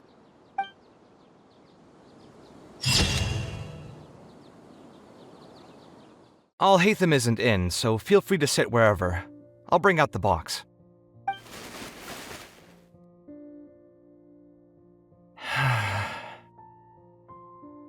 Oh, nothing. I just didn't realize how much time had passed. The box is pretty dusty, which means it's already been a while since I've moved into this place, and many years since my mother moved to Fontaine. I'm happy for her. I hope she'll be able to find happiness there. She raised me all by herself after my father passed away. It definitely wasn't easy for her. Anyway, enough about that. Let's see what I packed into this box. What are all these things? Oh, I remember now. This is a drawing I made in Port Ormos. Obviously, I wouldn't call it anything special now, but I was less than 5 years old when I made this drawing. That's more than 20 years ago. You could say it's pretty good for a child of that age. Now that I've said that out loud, I suppose I do have some level of artistic talent, right? Criticism and self-doubt have always been a part of the artistic process. Without criticism, there can be no improvement. It's normal for me to question my abilities from time to time. I admit that I may have spent a little too long questioning myself this time around, but as you know, the heart tends to dwell on whatever it pleases. Anyway, never mind. The more I talk about it, the less confident I feel. Let's see what else we have in the box. My building blocks! It's been years since I've last seen these. When I was a kid, I used to stack them super high, and could even stabilize the tower to keep it from tumbling over. Oh, and this blueprint. I made it by copying my mother's sketch, and the aspect ratio was horrendous. It's still technically the first blueprint I made myself, though. I was super proud of myself when I finished it, and put it in the same pile as my mother's sketches, hoping she'd notice and compliment me for my good work. Unfortunately, my mother didn't realize that I had put it there. When she had a meeting with a client the next day, she handed my blueprint to him by mistake. The client was completely confused by this new blueprint, but apparently he felt too tongue-tied to question such a famous architect. It was only a few days later that he finally gathered up the courage to pay my mother a visit. He asked, "The door in this blueprint is even taller than the roof. Is this supposed to be part of the design?" My mother took me with her to personally apologize to the client several times. She didn't scold me about it in private, though. Instead, she went over all the steps required to draw a good blueprint, and was very patient throughout the whole process. I still remember it like it was yesterday. Let's see, is there anything else left in this box? What was this again? This is my mother's notebook. She used to write and sketch in it all the time. When I was a child, I used to be super fascinated by this notebook, and always pestered my mother to let me read it. After asking her a few times, she told me that I could read it as long as I could guess the password. Wonder why she didn't take this notebook with her. If only I could. I never managed to guess the password. Hey, it's not a matter of time, it's a matter of inspiration. That's what we need to guess the password. Who knows, maybe this time something will click in my head, and the answer will just present itself. Let me think. What could it be? I could tell what you were thinking. Don't worry, I tried all the easy guesses a long time ago. I've tried my name, my father's name, my mother's name, my grandparents' names on both sides, and all of our birthdays. I've tried every name and number remotely related to my family. I've even tried stuff like love you Kaveh, take care, and yours truly. I've tried every cheesy phrase and well-wish in the book, but this lock has refused to budge. I wouldn't try that route again. I have a hunch that it won't be that simple. Also, if she really did use something like that, she'd never hear the end of it from the folks over at Haravatat if they ever found out.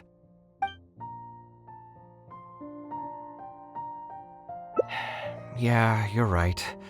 Although I was hoping to find some words of wisdom from my mother, if I stop and think about it, her words may not be the advice that I need to hear right at this moment. Everyone's life journey is different. Traveler, you've visited many lands and met many people, so I'm sure you've run into situations where some advice wasn't exactly suitable for the situation at hand. I just got an idea though. If I want to rekindle the creative passion that I had before, instead of trying to unlock an old notebook, why don't I take a walk around the parts of town that had changed my life? What do you think? I'm glad you agree. Then let's start by taking a quick stroll around the academia. Of all the places in the academia, I remember this one most. When my studies got busy, I used to pull all-nighters here trying to finish my blueprints. Who doesn't miss their time at the academia? Life was a lot simpler then, and we all had far less troubles. I created many designs that I thought were beautiful in the House of Dana. I drew whatever came to mind, since I didn't have to care about budget constraints or turning them into reality. If I had to give a reason, it'd probably be because I like the ambiance here. The academia also had a rule that allowed scholars to annotate any physical books they came across. As a result, the books here are chock full of scholars' wisdom across many generations.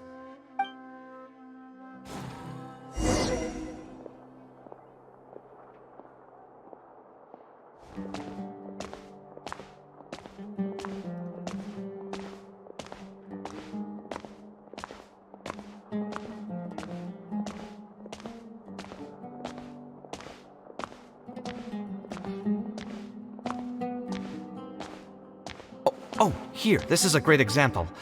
This book, History of Ancient Sumeru Architecture, contains some analysis that I did many years ago. Huh? Why is Alhatham's handwriting also in here? When did he ever read this book? I guess it's probably from when we worked on that research project together. Anyway, he probably never cared to tell you this, but the House of Dana is where Alhatham and I first met. I came here to do my homework, and saw him sitting by himself next to that row of bookshelves. A group of Haravatat scholars were chatting near him, but he looked as if he was too lazy to join them. There was a pretty stark difference between him and all the rest of them. It was my fault for feeling bad for him. I thought he must have gotten into some kind of trouble and went over to ask if he needed anything, not realizing that... Not realizing that you were in fact the one in a whole heap of trouble? Alhatham? Why are you here? The House of Dana is a public space. Anyone can come here, no? But shouldn't you be at the records room at this hour? You're not here to watch me make a fool of myself, are you? You think I would derive amusement from watching you fall into depression over your life's various troubles? If that's the case, then I suppose I must have been entertaining myself for years. I came here to pick up a few files. If your voice hadn't managed to get through my soundproof earpieces, I probably wouldn't have noticed you. All right, I admit I was probably overreacting just now. Probably not when he's right here with us. As his senior, I shouldn't try to tarnish his reputation. There was nothing embarrassing or shameful about it. When I was still a student at the academia, I once collaborated with Kaveh on a research project. A collaboration is usually beneficial for all parties, but due to issues with our personalities, we ended up going our separate ways before completing the project. We had a number of differences, and they remain unresolved even today. But there's no point going into that right now.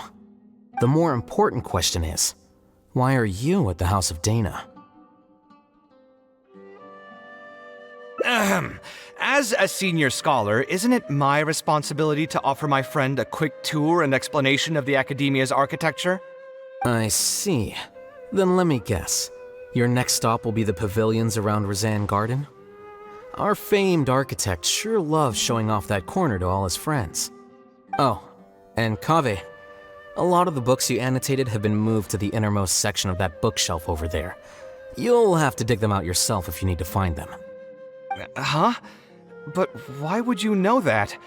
Don't tell me you finally had an epiphany and realized that there's great virtue in respecting your elders' work. Sure, if that will give you some self-confidence. Leave any words of thanks you may have to the ex-Grand Conservator. The last time he was here, he was complaining that he had received reports from current students. The main grievance being that the annotations are too long and difficult to read. As a result, the books you annotated have been moved to the back shelves. What? But all of my annotations were extremely important. Instead of reporting me, they should have been thanking me for my service. The notes that I took, they couldn't have asked for a better analysis of those books. Okay, just you wait. I'm going to fix this right now. I'll dig all the books out and return them to the proper shelves. Oh, we'll wait. Anyway, you were about to say he's feeling a bit down? Put through the ringer. What an interesting phrase. I assume he used those exact words himself? He probably did suffer quite a bit, that's true. He always spends a lot of time editing his proposals, with the goal of satisfying as many of the client's preferences as possible. But the satisfaction of one client will not translate to general satisfaction with his work. Many problems in life can only be solved by a fundamental change of attitude. As the leading genius of Ksharawar, Kaveh should have both the right and the confidence to reject any unreasonable demands. There are plenty of architects in Sumeru who are inferior to him in skill, yet far more irascible in temperament. What's more, there are plenty of people who look up to such individuals as paragons of staying true to one's principles.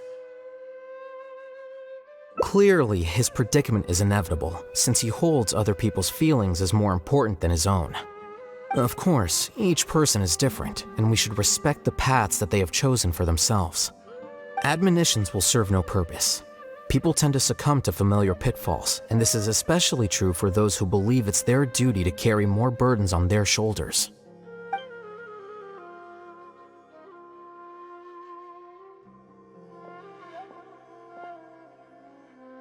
Looks like you were having an enjoyable chat while I was gone. Were you talking about me by any chance? What do you think? What else is there to talk about? Surely no one would be interested in talking about the files that you were browsing through earlier. Anyway, you should take a look at this. Look at this comment on page 82. Dear Kaveh, thank you so much for annotating this book in such detail. It was a great help to me. See that? Now that's how a student should treat their seniors. And it looks like you're already in a much better mood now. It really doesn't take much to make you happy, huh? Me happy? I'm mocking that retired blockhead for being so full of himself. He understands nothing about the true beauty of architecture. When I can find some time, I'll have a serious talk with him about making sure these books are put where they belong. Why don't you just move all the books yourself? It's not like he hasn't cursed you out before. What was that nickname he gave you while you were in the academia? The Urchin of Ksharawar? Kaveh had a habit of scribbling and writing in all kinds of books. Hey! You didn't need to bring that up. At least not when I'm still standing here. Oh, actually, I also found a really old sketch in one of the books over there. See? Doesn't it remind you of something?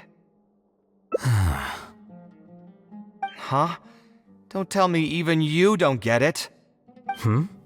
Don't ask me. This is the time you specifically put aside to brag about yourself. Feel free to hoard all the spotlight you want. You... In that case, allow me to explain. Although this sketch is a little abstract, you can plainly see from the road plans that this was an original concept for the expansion of Port Ormos. We can also plainly see that the designer was a huge fan of this project. It's the project he loves to talk about the most, second to the Palace of Alcazarzaray. If I don't keep bringing up the neat projects that I've done, how would anyone know that I was the one who did them in the first place?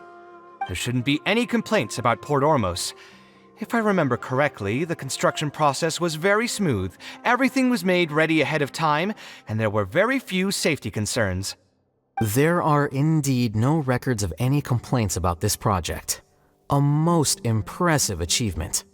See? What did I tell you? Come on, let's take a stroll through Port Ormos next. I'll tell you all about the designs I made for the place. No need. It's almost time to clock out for the day, and I don't intend on bringing any unfinished work home. Suit yourself. It's not like you know how to appreciate artistry anyway. Let's go, traveler. I'll take you to Port Ormos.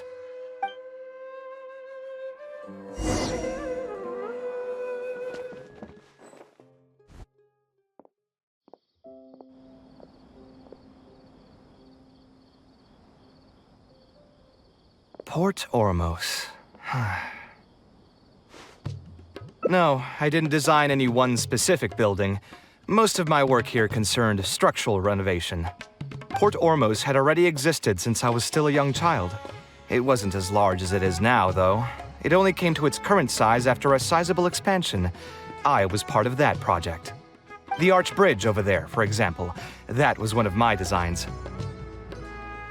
When I was first tasked with the project, I decided to reference the growth patterns of nearby trees to split Port Ormos into 2 levels. My goal was to improve the overall utilization of space. We ran into a lot of issues during construction, but thankfully, we were still able to achieve the original vision.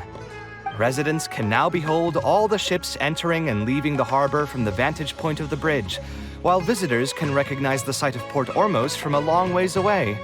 I was still young and new to the trade back then. I could hardly believe that an idea in my head could become reality and remain in the world for many years to come. The true cornerstone of the creative process. The point about the design that will be ultimately used to judge its true worth. It was the first time that it became crystal clear in my mind. Once built, a building will continue to stand. Countless people will see it, and countless more will step inside it. Its final worth, whether it's good or bad, will be assessed by the countless generations of people that interact with the building during their lives. You think so? I'm glad to hear that. But even with this project, I still had one small regret. My budget was tight, and I was unable to use the higher quality timber I had originally intended for the design. I knew that some concessions on aesthetics would be needed as soon as I agreed to a proposal that prioritized the practical functions of the project. Us creative types know better than anyone that most projects cannot be completed without a few regrets. Even the Palace of Alcazarzare was not perfect. Yeah, you're right. I should learn to look toward future opportunities, and believe that any regrets I have can be overcome in time. We've spent long enough here. There's still one last place I want to go, but it's a little far. Would you be interested in a quick trip to the desert? Great. Most of my projects over the last few years have had something to do with the desert, partially because there's a special place there that I often visit. This is a rare opportunity, so why don't you come along and see it for yourself? If you ever feel down, maybe you'll be able to go there and feel better too.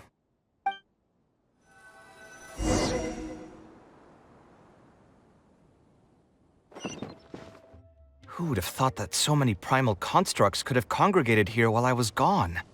We won't be able to sit and talk peacefully with these guys around. Let's clear the area.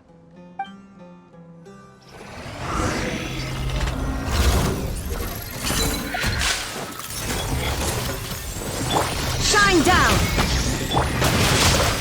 Ring cutter!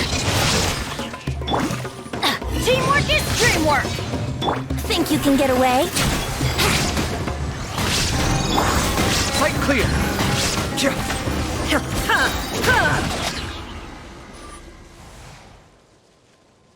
Isn't this place great? I often come here to clear my mind when I'm dealing with a difficult situation. You know what I mean. Everyone finds themselves in frustrating situations once in a while. Just take me as an example. My family life got shaken up quite a bit when I was young. I struggled in school, and I got into a huge pile of debt building the Palace of Alcazarzare. Although Alhaitham thinks that it's because of my personality that I continue to live in the shadow of the past, I think it's also just a part of life. Plus, if I look back, I've honestly had my fair share of good luck as well. You could probably say I've followed in the path of my mother. Like her, I've gained a name for myself as an architect, built something that's seen as my magnum opus, and found many projects that others have entrusted to me to finish. Life is too boring when you live with no enthusiasm and passion. Only those who believe in the inherent meaning of it can capture the small nuances of everyday life and turn them into inspiration for beautiful designs. Of course, I will concede that loving something also means taking it to heart. So to an extent, caring is also a source of pain. If I didn't love my work, I wouldn't be so torn up about it all the time. But still, isn't this place beautiful? Despite the erosion from the winds and changing seasons, can still perceive its past beauty and glory. With different landforms come different architectural styles. The desert's history has left it with few records regarding its buildings, so I often visit the desert to investigate things in person. The sight here has moved me ever since the first time I laid my eyes on it. I told myself that one day, I would also be able to create buildings that move others. My pain will one day fade into nothing, just as I reach the end of my life. But buildings are different. They are far more valuable than most materialistic things, and far more durable than human flesh. As long as there remain souls in the world who can decipher the meaning behind them, they will also have acknowledged me across the vast stream of time. If you were to ask me what art is, that would be my answer. You think so? But I feel I've always been like this. Remember that question I brought up before? The one about whether I should see art as a divine gift of inspiration from the gods, or as a product of my own existential struggle. I still haven't found an answer to that yet. But if art wasn't inherently paradoxical and enigmatic, then people probably wouldn't be drawn to it. Those who pursue art will be unable to avoid the pain that it naturally brings. Will often be floating on cloud 9 one second, and sinking in a mire the next. I'll try gathering my thoughts again once I've found a way to define art in the first place. In any case, thank you so much for listening to everything I had to say.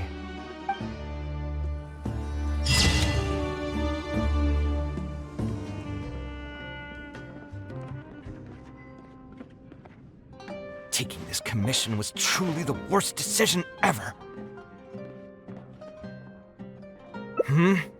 Oh, hey, I wasn't expecting to run into you here. Actually, while we're on that, what are you doing here at the tavern? Don't listen to anyone who says that drinking is an elegant pastime. It's no good for your health. So you saw all that, did you? Ugh, I thought I was in the clear. I made sure to double-check that nobody I knew was around. Anyway, thanks for looking out for me. Honestly, it wasn't that big of a deal. I'm used to it by now. Stress is just an inescapable part of being a working adult. Boss, I'll have a glass of wine. Same as last time.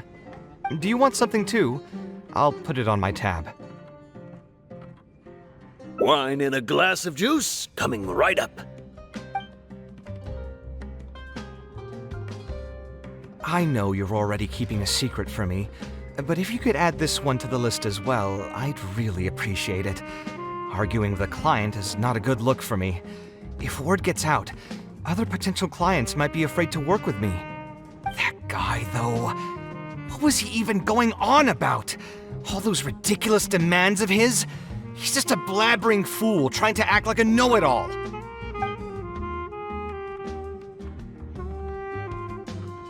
Another glass, please, boss. I'm not leaving today till someone has to carry me out. You've got it, sir. I gotta say, though, it almost feels like you're saying that every other day now.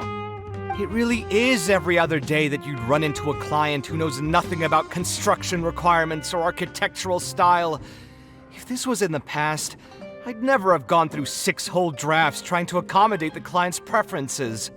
But perhaps getting used to this just means that I've grown numb to it.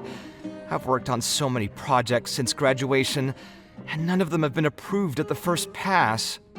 I would spend a lot of time altering my designs, and by the time the clients were finally satisfied, all my passion and enthusiasm would be gone. It feels like I'm straying further and further from my artistic vision with every change I have to make. I suppose, though, that just sticking to your guns and completely disregarding other people's feedback would also not be a good thing. All of this makes for a real paradox, one that particularly crops up in my work, too. In the end, what is the true meaning of art? Should I see it as a divine gift of inspiration from the gods, or an expression of the light of my own wisdom? Here's your drink. How are you already spouting nonsense after just one glass? Your tolerance is usually much better than that. Boss, What do you think is the meaning of art? The meaning of art? Really, my friend, who in Sumeru understands art better than you? Anyway, I don't know about art, but I do know that I'm interested in business, and some patrons are waiting to be served. So, you'll have to excuse me for now. Just holler if you need anything. What do you think, traveler?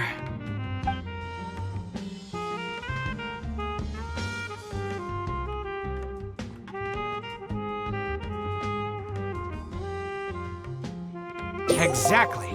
So our thoughts on the meaning of art are rather similar.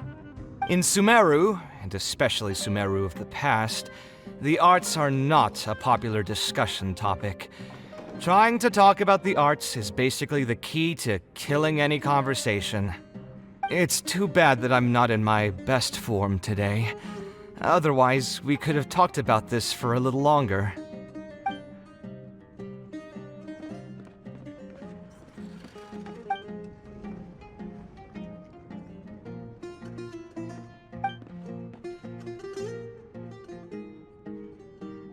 Sounds great to me. I don't even want to think about this project anymore. But what should we do? It's probably not a good idea to just drink until I pass out here. A different career. I see. That's not a bad idea. I think I've heard a saying somewhere before. 80% of a working adult's woes are due to not having enough mora in the bank. It's just a saying, of course, but even I will admit that my life would be a lot better if I could make additional mora. And if I want to make mora, I should finish that ridiculous commission. But I really can't find it in me to go back and talk to him right now. Hold on. I just remembered that I used to have a senior classmate by the name of Alkami. If memory serves me right, he's no longer taking private commissions, but he's still doing pretty well for himself. Maybe I'll be able to get some advice from him. Yeah, I should get on this right away. No more wine for me today. I'll grab the bill and be on my way.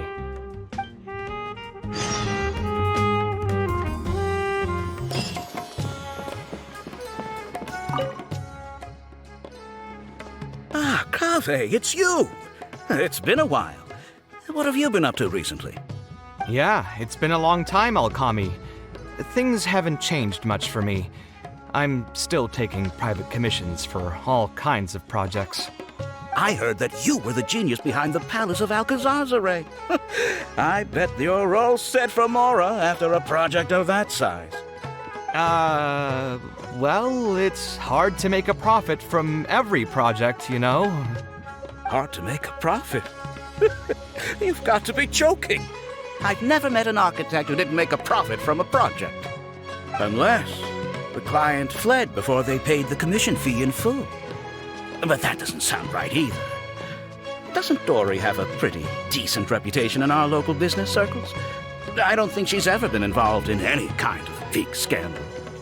Well, about that.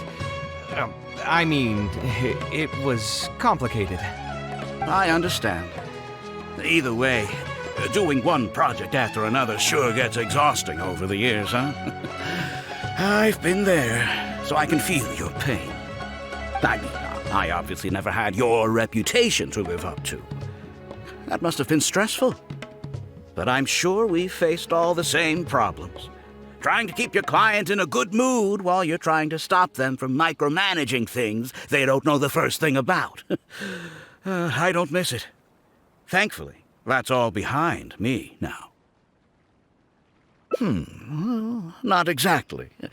My work is still closely related to architecture. Judging from the look on your face, you're still strapped for Mora. That's quite unfortunate. You're the most artistically gifted graduate the Ksharawar Darshan has seen in decades. But it looks like you still have a lot to learn in terms of making Mora. With that said, us Ksharawar grads should still look out for each other. What if I told you about an idea that'll absolve you of all your Mora troubles going forward? Are you serious?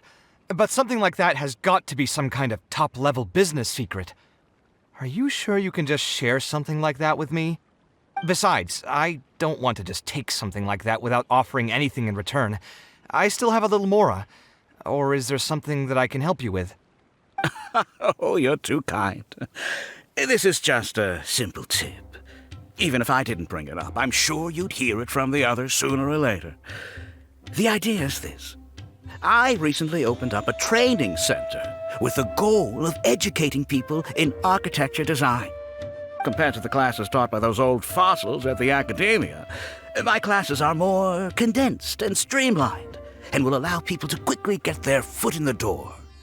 Unlike the academia, I won't turn down anyone who's interested, rich or poor. As long as someone wishes to learn more about architecture, I'll accept them into my training center.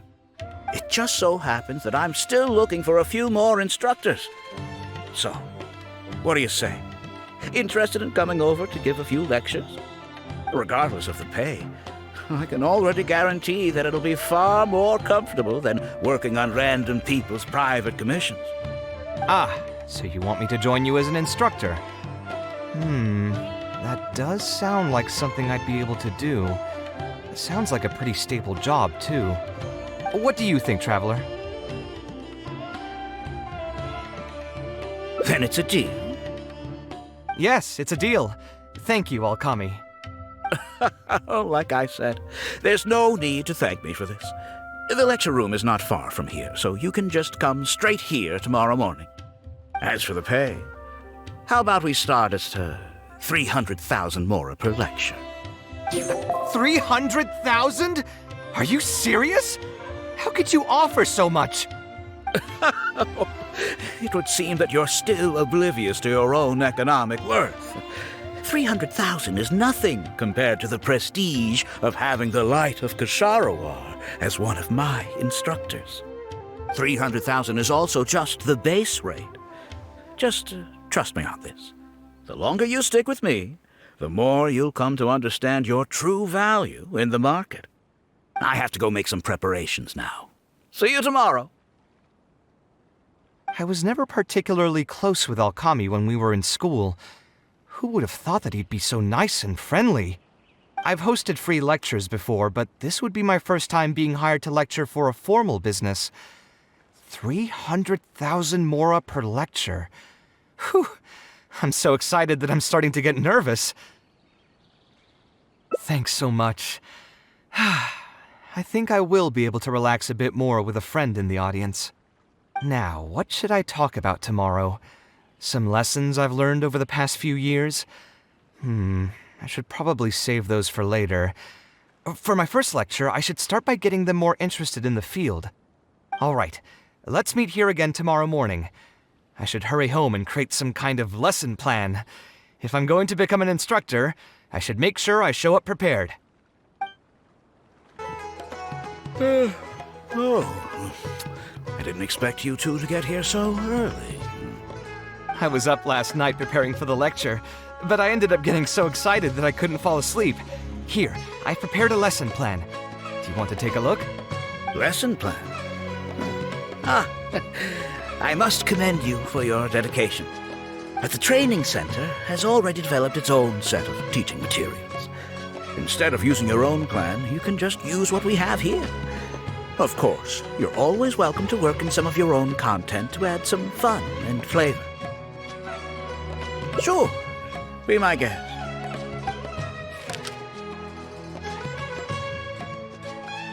It's almost time for the lecture to start. Feel free to head in and start the class whenever you're ready. Huh. So you've already developed your own set of teaching materials. Seems like I won't need the stuff I've prepared after all. Anyway, shouldn't be a problem. I'll just go ahead and use your materials. There's something else I want to ask, though. This isn't going to be a large class, is it? No need to stress. There are only 20 people in this class. There are 14 classes at my training center. Out of all of them, the first class has the best grades, so I've directed them to you. We'll see how well they take to your lectures. 20 people, huh? All right. I think I can handle that. Oh, and one last thing. In the interest of keeping a quiet learning space, only instructors and students are allowed in the classroom when class is in session. I'm sorry to say this, but your friend will have to wait outside while you teach the class. Sorry about that. I'll meet you at the door when the class is over then.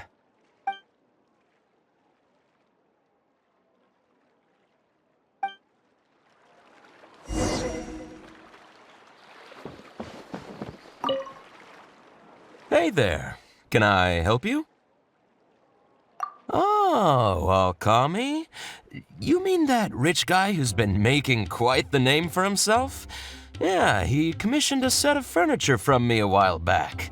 Paid a great deal of mora for it, too. I heard he earned a fortune working as a renowned architect. Now he's opened a training center so others can follow in his footsteps. If the tuition wasn't sky high, I'd enroll my child in a heartbeat. Architecture really sounds like a lucrative profession.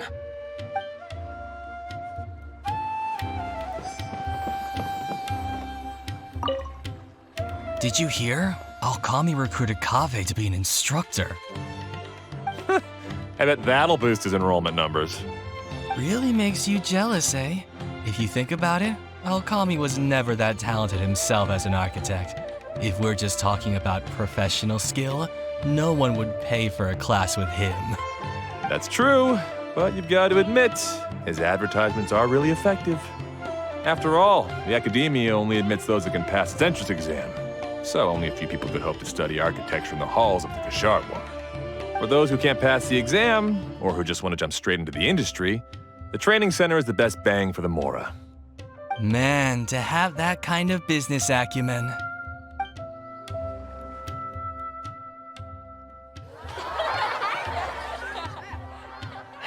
All right, everyone, there's no need to be nervous. Class is over, so we can just chat for a bit.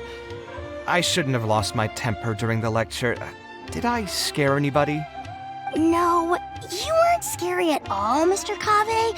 We were just a bit lost and didn't get what you were talking about. Oh, don't get me started. I was trying to use Alkami's materials, so I flipped through some pages and gave them a closer look. The more I read, the more upset I became. Alkami may fool an amateur, but he can't fool anyone who's active in our profession. The materials he made are completely useless for teaching real architecture. In my opinion, the most important skill of an architect is their ability to craft a design. In other words, they must be able to conceptualize ideas. There are tens of thousands of buildings in the world, as well as a countless number of architectural styles. Some designs emphasize aesthetics, while others prioritize practicality. The architects who can critically evaluate the quality and fit of different designs are those who can come up with great designs of their own. But you won't get any of that from the teaching materials they're using here. All these students are doing in class is rote memorization of existing designs. They are learning nothing about the underlying principles. How can they expect to become real architects? When they're done with this class, all they'll become are dilettantes with a pitiful smattering of architectural knowledge. But Mr. Kaveh, we didn't really understand anything you said after you threw away the materials either. What's the big deal anyway? It's not like we're looking to make some works of art. We just want to make some mora.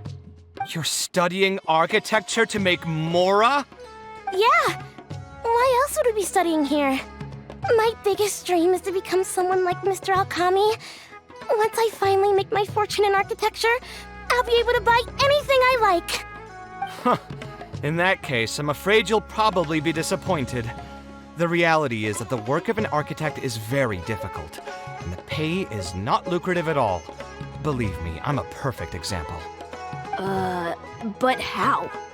Mr. Alkami just told us last night that you made a killing by building the Palace of Alcazarzare. He also said that as long as we graduate from his class, waves upon waves of people will reach out to us with private commissions, and we can just sit back and wait for Mora to fill up our pockets. It won't be long before I can put these miserable days behind me. Come on.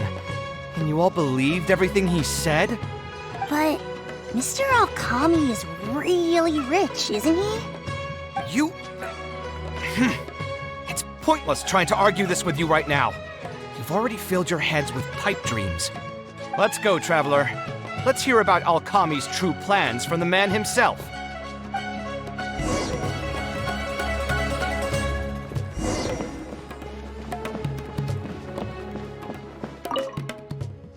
What's wrong, Kave? You look quite flustered. Did one of my students offend you? Were the students not astute enough for your liking? I must implore you to go a bit easier on them. After all, they're nothing like the genius scholars you're used to dealing with at the academia. We don't need to strive for perfect understanding. As long as some knowledge has been passed on, that's good enough. Yeah, I'm mad at them.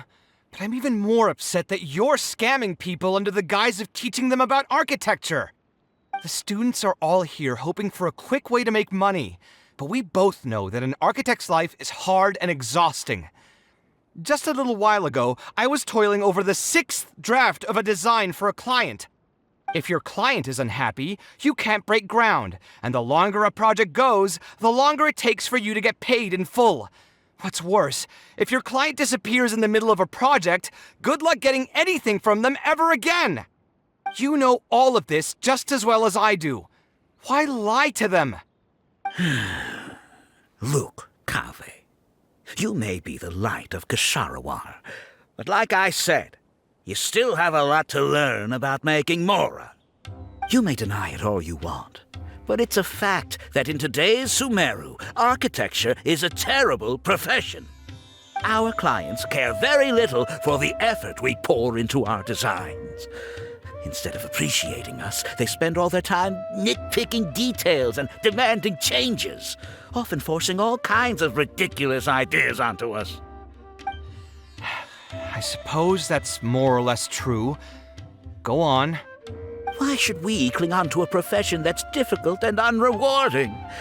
If the field is dying, then a person who still wants to make a good living will just have to change their strategy.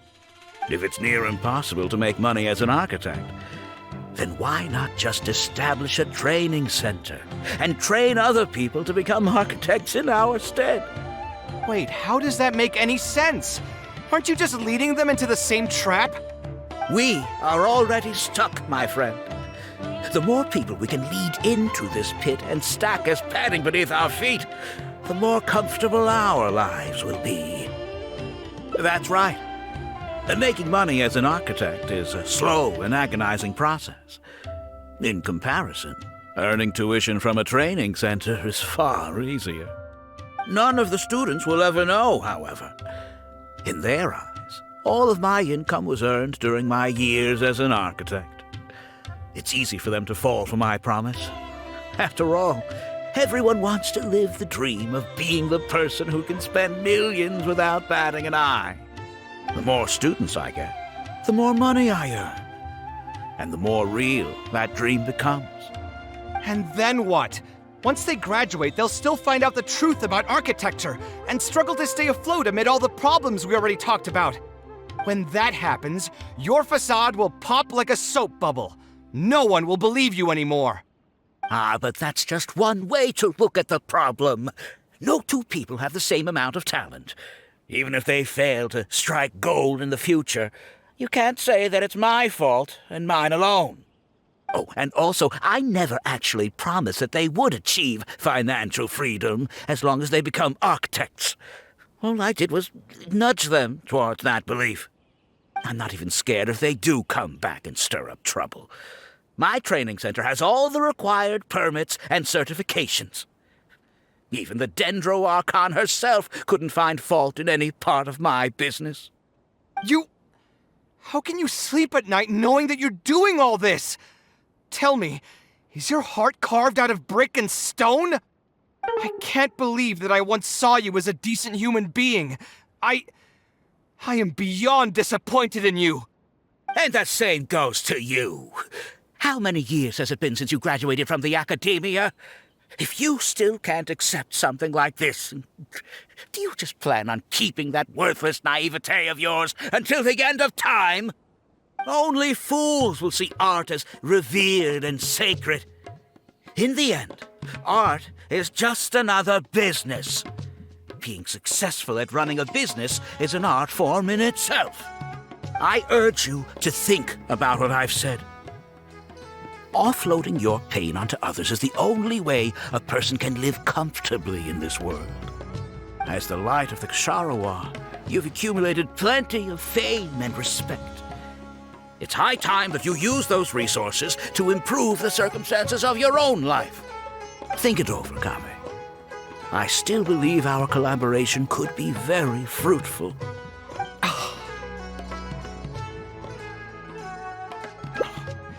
So mad, I feel a headache coming on. There's nothing more I can say to him. I'll resign from my position as instructor.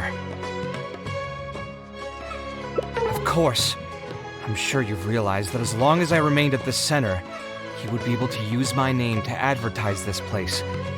Even if I just sit back and do nothing, others will be deceived and suffer because of me. He is right about one thing, though. These kinds of training centers are everywhere.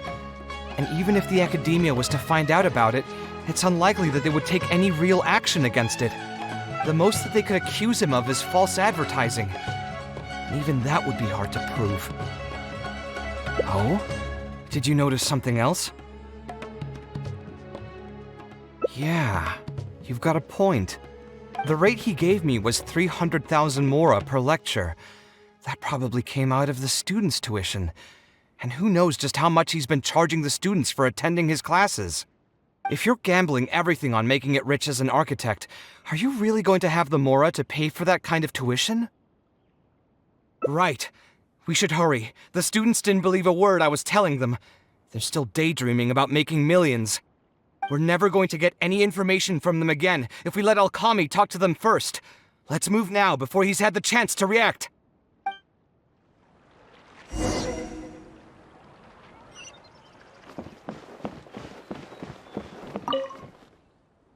Oh, Mr. Kave?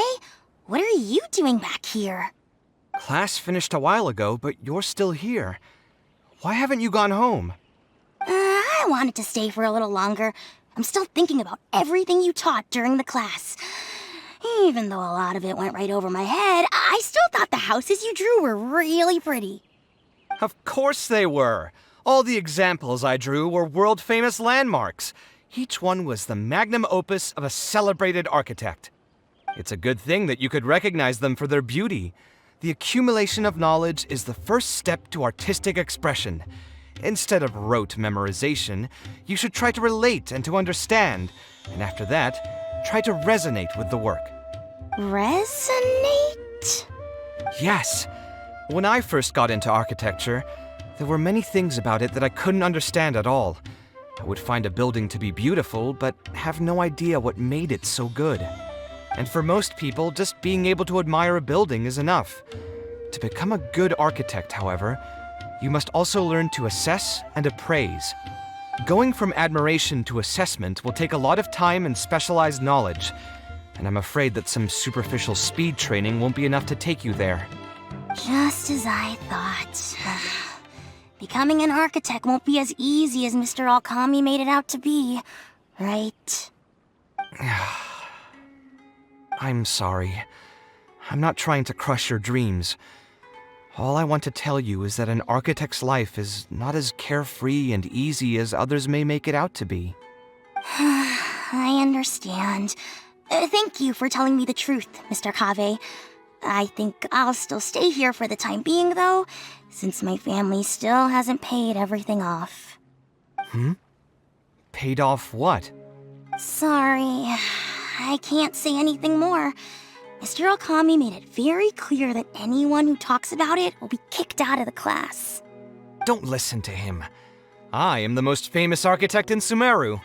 If he kicks you out, then I'll just take you in instead. Really? Why would I pull your leg? I can see you have some talent, so as long as you get your fundamentals down, you should be able to pass the entrance exam, and continue your studies at the academia. Then please keep this a secret for me, Mr. Kave. Truth be told, my family is not very well off, so we couldn't really afford the tuition for this class. Mr. Alkami was the one who reached out to my parents. He told them that he knew a merchant by the name of Bahar and that we could get a loan from him. He told all the students that once we graduate, people would come flocking to commission us for projects. If everything went well, we'd be able to pay off everything in just a few years, and all the more we make after that would be ours. How much did your family borrow from this merchant? I think it was several million mora. And what was the interest rate? I'm not really sure. My parents were the ones who signed the contract. All I know is that the stack of papers was as thick as a slab of rock. Yeah, I have a bad feeling, too. Something about the whole thing feels dastardly familiar. We need to find that merchant to confirm. But if we were to confront him right now, there's no way he'd admit to anything. Good idea. Hey, tell me, do you know where we'd be able to find this merchant? We last saw him on the north shore of Port Ormos. Who knows if he's still in that area, though. Well, it'd still be worth taking a look. Architecture... No. The arts shouldn't be used as bait for a scam. We need to do something before the students' lives are ruined even further.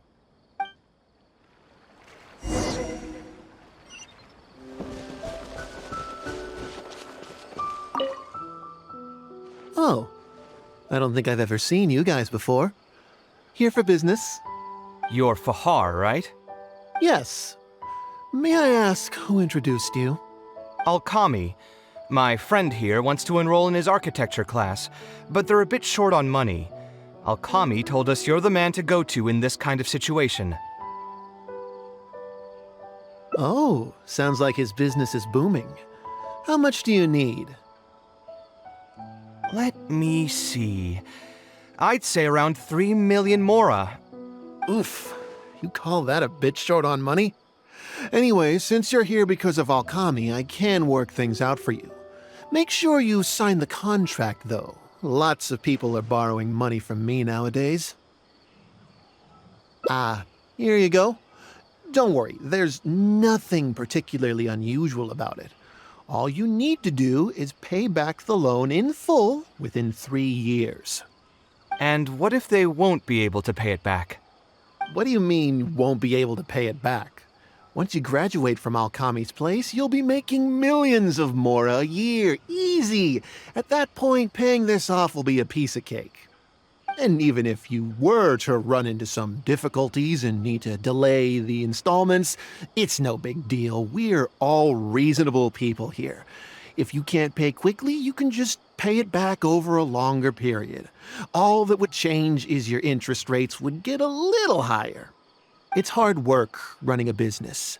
If we're taking risks to supply you with mora, it's only fair that you take on a bit of the financial risk as well. Anyway, there's no point in tying yourself in knots over the contract. With the way you're reading every single line, it's like you're worried you're about to get scammed out of your whole life savings. Why would I lie to you? Tons of students at Alkami's place have signed the contract. Aren't they all doing pretty well for themselves? I just did some calculations in my head. When you say the interest will get a little higher, do you mean it'll get higher than 30%? Of course, the contract did a great job of trying to obfuscate that fact. It only listed the amount that you'll have to repay every day, which gives the false impression that the amount hasn't actually increased by all that much. If you actually do the math, however, it's clear that the amount you need to pay on interest alone will amount to hundreds of thousands of mora per year. Most people can't even make that much mora in a year. Your greed really knows no bounds. Even my creditor doesn't dare to raise rates that high. Once a family's signed on to a scheme like this, there's no getting out. What are you trying to say, huh? I figured something was off when 2 well-dressed people came looking for a loan. Think you got the better of me? Too many people are sticking their noses where they don't belong these days. Luckily for me, though, this is a pretty secluded spot. Hey, come out and teach these guys a lesson! Eremites? I've already fought off more than my fair share of them when I was working in the desert. There are only a few of them, so they shouldn't pose much of a threat. Marak, you're up! That's following orders. Come at me! Come on! Inazuma shines eternal!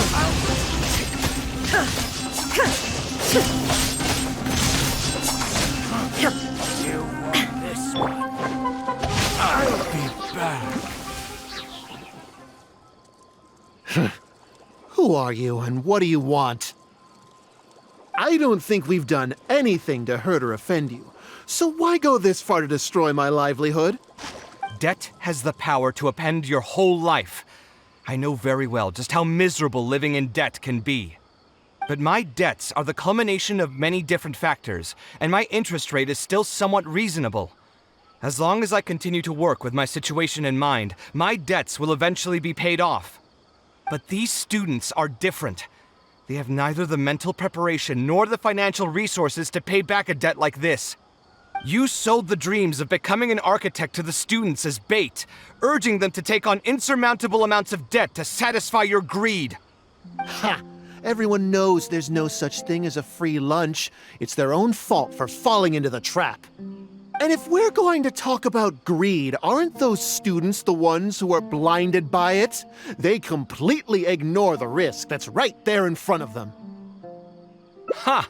And here comes the silver tongue. Surely you use that to reel in the students as well. Even now, many of them are still hopelessly dreaming of striking gold after they graduate. People grow by learning from their mistakes. I hope this will be a valuable lesson to them. Let's head back to the academia and turn this guy over to the Matra.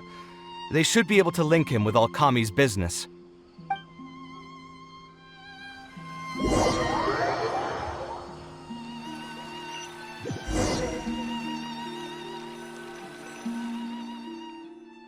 Sino? Didn't think I would run into you here. My vacation just ended not too long ago, so I'm going over some cases at the academia. Who's this?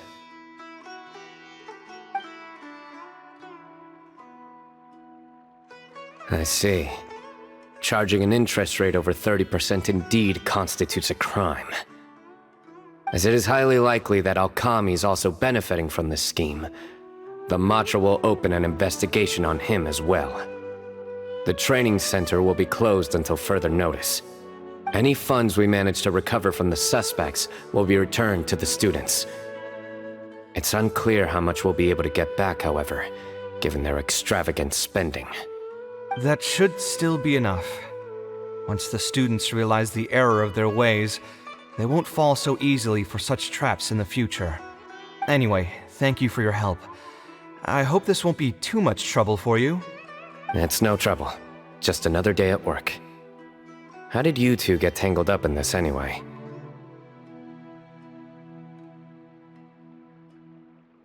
Did you accept any mora from him? He promised to pay me 300,000 mora per lecture, but I resigned as soon as I finished the first session. I didn't take a single coin. Ah, that's good. What do you mean, that's good? Would you have taken me into custody as well if I had actually accepted any mora? I wouldn't have gone that far. But, had he insisted that you were also an active participant in his schemes, under our rules, we would have been required to open an investigation on you as well. Either way, though, I believe you are innocent in all of this. Had you actually been alright with making money through less than noble means, your life wouldn't be the mess it currently is. Hey, what was that? What do you mean my life is a mess? Never mind. Your life is fine. You're just messing with me now, aren't you? Let's get back to business.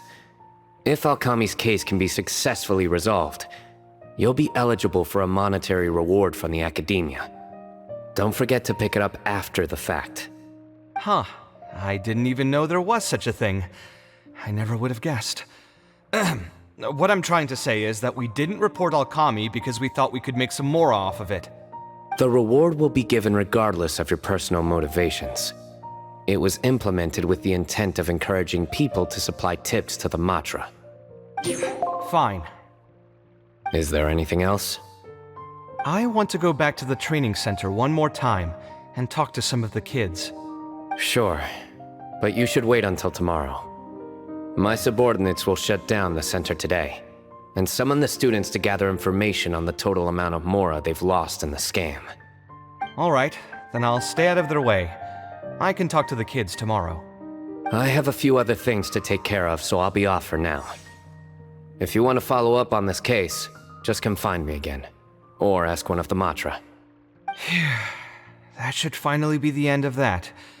Oh, who would have thought it would turn out like this?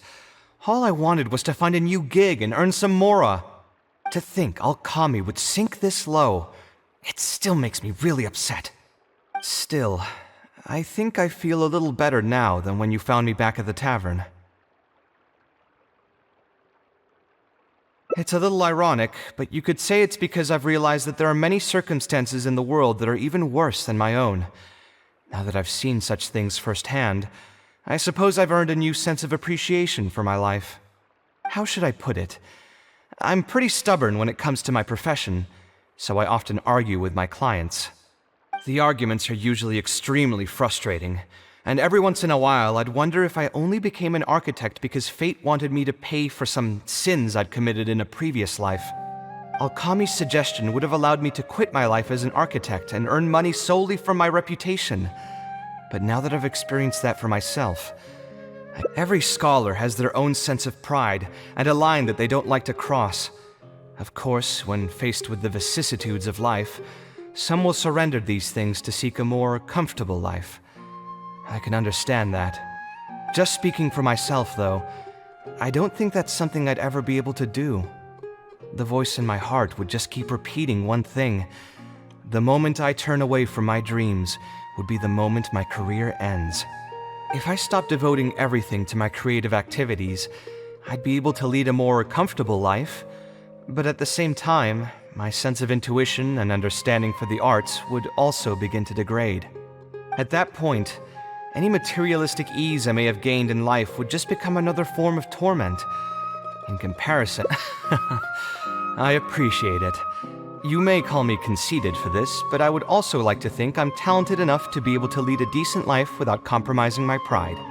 It's certainly not easy, but I want to keep at it. My thanks again for being such a great help throughout all of this. I'm planning to pay another visit to those kids tomorrow. Want to come with me? All right, I'll see you tomorrow then. Get some good rest.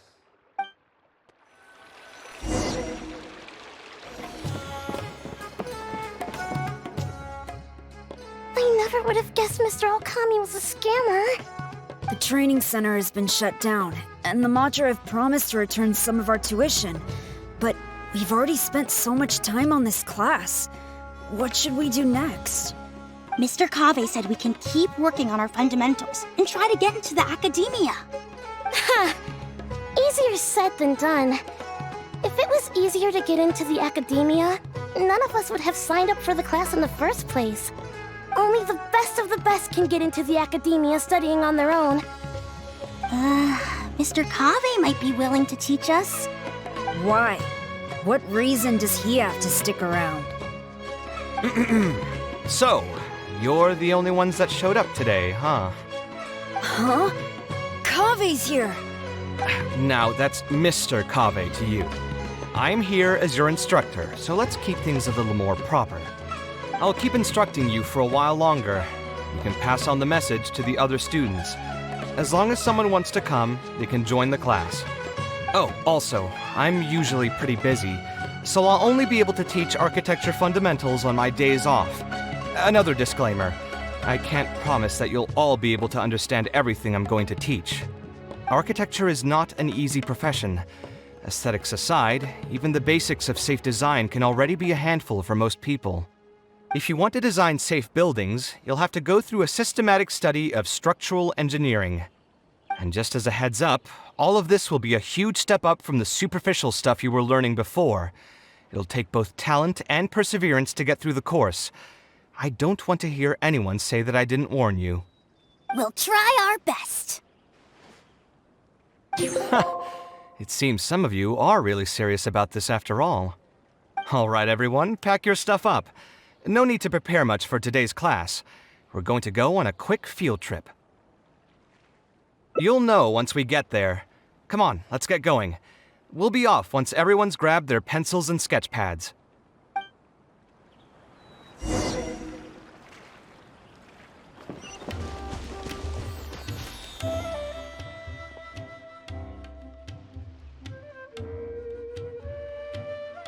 This lighthouse has been around for a long time, and I handled its renovations when I first graduated from the academia. The point of today is not so much about the lighthouse as a building, however. I just want you to take a look at it and do a bit of self-reflection. If you were tasked today with designing a building, how would you want it to look like? Don't think about how you'd actually go about building it for now. Just put your ideas to paper and draw the prettiest building that comes to your mind. So, it can be, any kind of building? Yep, as long as you think it'd look good. It doesn't even necessarily have to be a building. If you want, you can draw trees, the ocean, or even a garden area. Draw whatever you'd like.